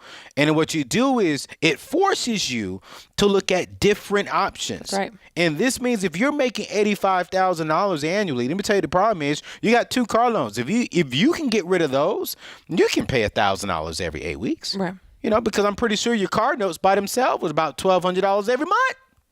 So I'm trying to calm down. Because you say you tried to get a private loan. Like you tried to get the most expensive loan at that. This is ridiculous. So here's what you need to do. You need to pause.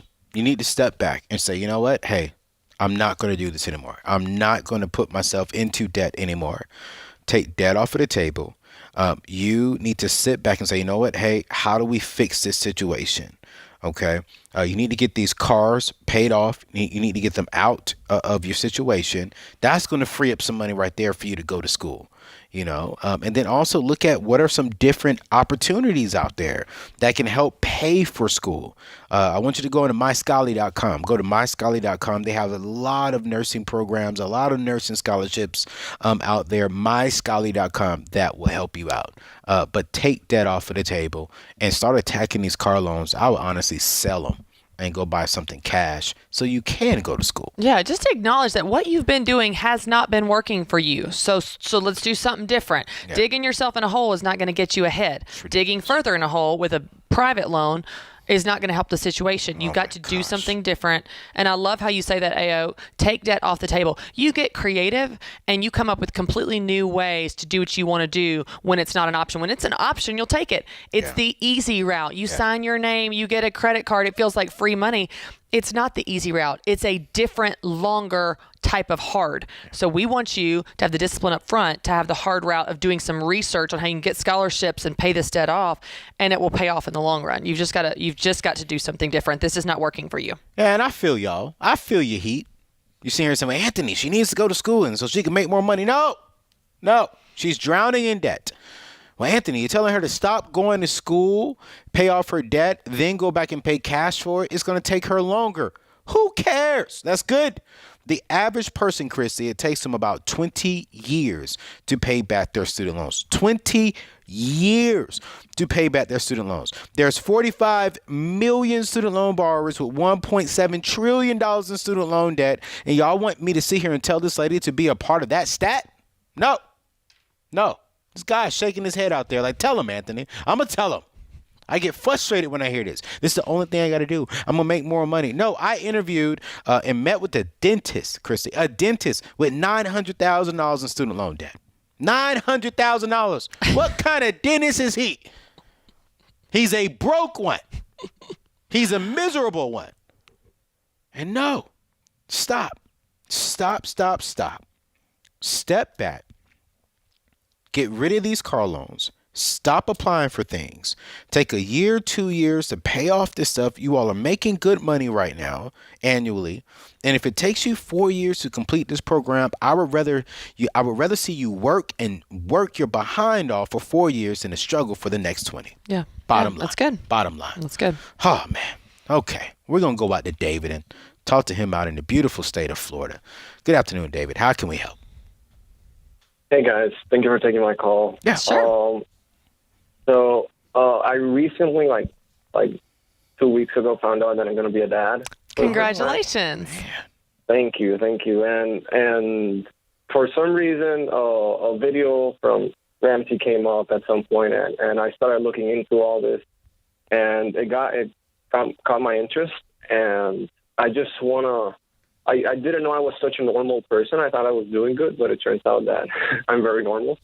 And I just want advice on what should I do, because I think the baby's due in December, and I think if I go like gazelle intense, like I've heard in the past 2 weeks, I can pay off my debt except for the house, and maybe get the 3 to 6 months.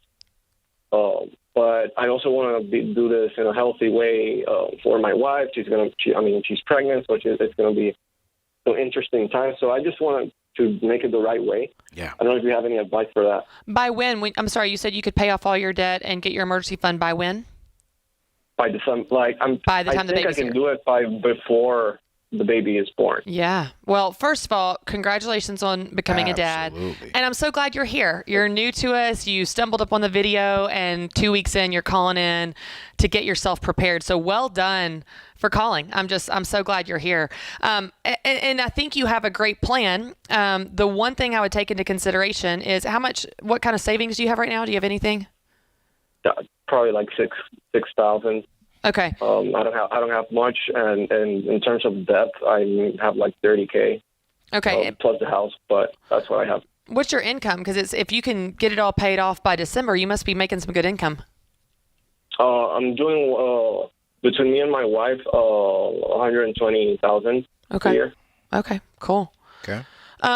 So here's the one thing I'll say, and Ayo, you tell me if this is not the right advice, because this is what I would do. And again, I'm not as black and white on stuff. Sometimes I like to just find a happy medium on things. Because your wife is pregnant, and there always could be unexpected medical bills, and you don't want that to be added stress when you're already, worried about your wife, your baby, et cetera. I still want you to attack that debt. I think you can. I think you can get gazelle intense. You can sacrifice. You can get it paid off by the time the baby's here.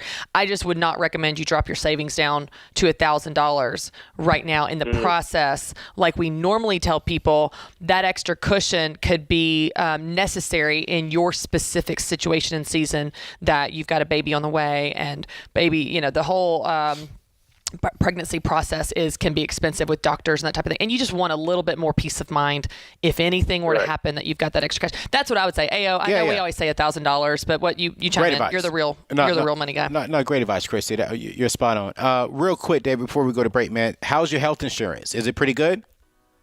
Yeah. Okay, cool. I did the research, what it covers and what it didn't, and it's pretty good. Yeah. So, man, do this. Put $4,000 more with that $6,000. I give you $10,000. It's good cushion to just cover some medical bills along this journey. And then, yes, go ahead and spend the rest and attack this debt. If you can get that $30,000 paid off within the next, 6-7 months, great. But I agree with Christy. Make sure you have at least $10,000 in that savings account to just give you some cushion, just in case some medical bills come up. But man, again, congrats, my guy. Congratulations. That is awesome. This is The Ramsey Show.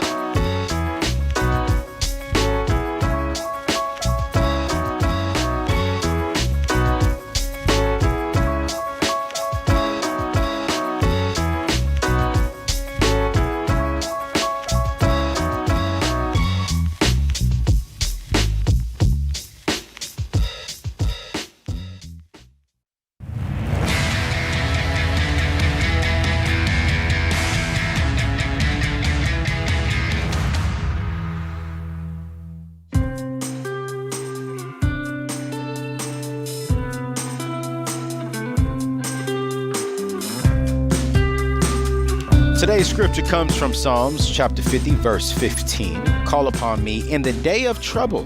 I will deliver you, and you shall glorify me. Les Brown once said, Chrissy, which I love this quote, when life knocks you down, try to land on your back, because if you can look up, you can show enough get up. I love that. If you can look up, you can get up. I like it. I love that. John is with us in Fort Worth, Texas. Good afternoon, John. How can Christy and I help? Hey, guys. Thanks for having me on. Yeah. Sure. So my wife is about to receive a pretty large sum of money, and we would like some advice on how she can best utilize that to set up her future and potentially our future as a couple. Cool. Great. How much is she about to receive?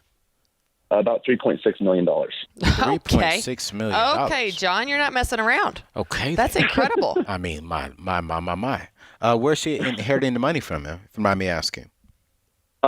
She is a part owner. Well, her mother was a part owner of a business that her family operates, and when she passed years back, her sister and her split the ownership that her mother had in that business. Okay. And they just sold that business. Wow. All right, cool. That's amazing. So we're looking at $3.6 million. All right. Tell me about you all's financial situation. How much debt do you have?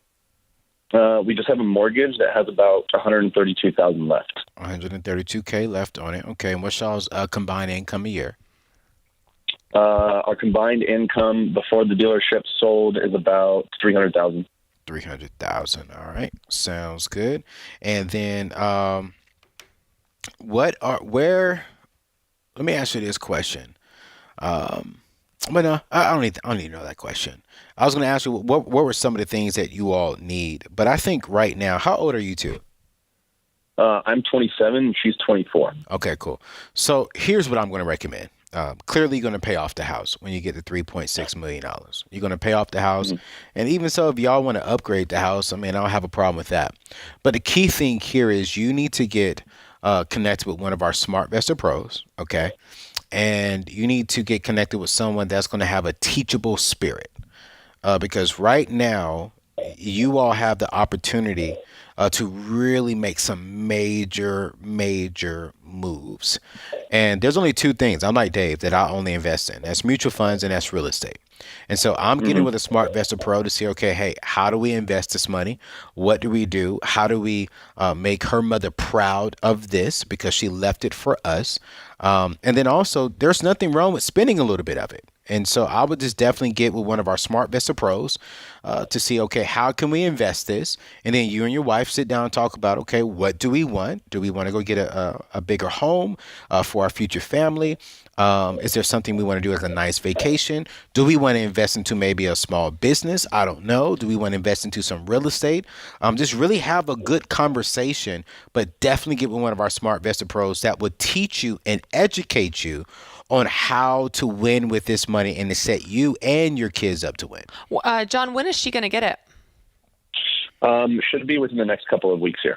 Okay, so a pretty, I guess, immediate thing I would do is I would get with your tax professional. We also have endorsed tax professionals to help you know if there's certain ways that you can manage the money to reduce the tax burden that you're going to have on you from that. Yeah. So that's in addition to, in combination with the investment conversation. But I would that's such a large amount of money that it will make a massive difference how you treat it.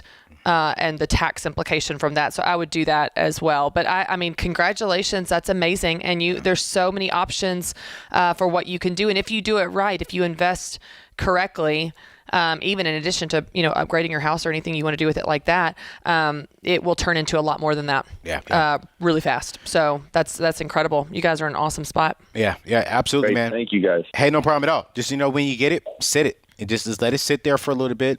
Go out there and get some wise counsel. Don't be in a rush to spend it. Get the wise counsel. Have the heart and the ears of a student. And I'm pretty sure you all will be well. Daniel's in the beautiful city of Raleigh. Good afternoon. How can we help? Hey, how are you doing? Really appreciate your guys' faith and your guys' focus on finances and how you're helping so many people. Thank you. So I want to thank you for that first. Yeah. Thanks. How can we help, man? Yes. Yeah. So I'm kind of young and kind of growing in this financial knowledge. I wanted to kind of know how to start off my finances because I'm a graduate student at UNCW, and I'm 26, and I have some debt from school. But I kind of wanted to know how to start off my finances in terms of the retirement fund and in terms of like what I need to start before I get to the workforce. Yeah. I think the number one thing that you need to do, and I want to say this, man, Daniel, how old are you? I'm 26. Yeah, 26. This is the most important question you can ask when it comes to your money. What do I need to do right? When you can be humble enough to ask the question, man, that's phenomenal. You're going to be a bright young man in the future. The number one thing, man, you can do right now with your finances is invest into yourself. So how much debt are you coming out with outside of college? So I would say around 45,000. Okay. I think that's around what I have. Okay. Do you have anything in the savings right now? I have 2,000 savings. Okay. $2,000 in savings. Okay, cool. And then when you graduate, what do you think your ballpark income will be? So I'm going to try to go into the biotech field. Okay. I think that it's going to be around 65 to 80. Yeah, I'm thinking more so right around that 75 to 85 range as well. All right, so let's just say 75 to be on the lower side on my end. All right, and so here's the thing, man. With you graduating college, the best thing you could do right now is to attack this debt. The best thing you can do right now is for the next 3 years, I'm even thinking maybe 2.5 years if you really, really work hard, is to live like you're still in college. Is to take this $75,000 and pay off the $45,000. This way, you're debt-free by the time you turn 28 and a half. Then you're going to put 3 to 6 months of your expenses inside of a savings account. So this way, by 30 years old, you're debt-free with some money in account. And by then, I think you're going to be making about 85, 90, stretching to 100. So now at 30 years old, you're making 6 figures. You are debt-free. You have a fully funded emergency fund. And Daniel, let me tell you this, man. A study just came out that nearly 57% of the people in America, Christy, can't even afford to pay us an emergency that's up to $600. 57%. So the fact that you get out of debt, the fact that you have at least 3 months in your savings account, man, you are ahead of half of your friends. And that's what I want to see you do at your young age. Now, you're going to be tempted when you get this check. You're going to be tempted to look good. And, you sound like you're a single brother. And so any kind of single brother that has a good head on his shoulder, making a little bit of money, the ladies are coming. The ladies are coming. And so, keep your head on right. So that way, when you do find your wife, at least you're out of debt. Don't look at me, Christy, because I'm telling the truth. But I want to see you win, man. And so that's what I would recommend. Christy, you have any suggestions? No, I love what you said about the paycheck because you get this income and it's like, oh, it sounds like so much money. It feels like so much money. I've never had this much money. Yeah. You don't. You're right. You don't have that much money because you got this debt. Yeah. You get rid of this debt and then you can enjoy that income in a different way. But right out of the gate, pretend like you don't have that. Live on hardly anything and you'll get it knocked out so much faster. And then you do get to enjoy that income. And it's a good income. You will have earned it. You just got to get this out of the way first. Yeah. You want a wife down the road, Daniel? Of course, only God-fearing woman. I like that. Yes, sir. So let me tell you, man, and I can say this on the Ramsey Show. I think that the coolest thing and the most, the best thing I think you could do for your future wife is to think about her now. Is to be a good steward of your single season and say, you know what, I'm going to get myself prepared for the future. And doing that by paying off your debt, doing that by being intentional with every decision and every choice you make today is setting you up to win. And I know your future wife would be like, thank you so much for thinking about me when you didn't know me. Yeah, I like that. I feel like I'm about to go to church. Let me get off this show, y'all. Christy, thank you so much for rocking with me. This is so fun. James Shout and Kelly for producing this amazing show. In America, thank you all for listening to Christy and myself, Anthony O'Neill, right here on The Ramsey Show. Keep it locked. We'll see you here real soon.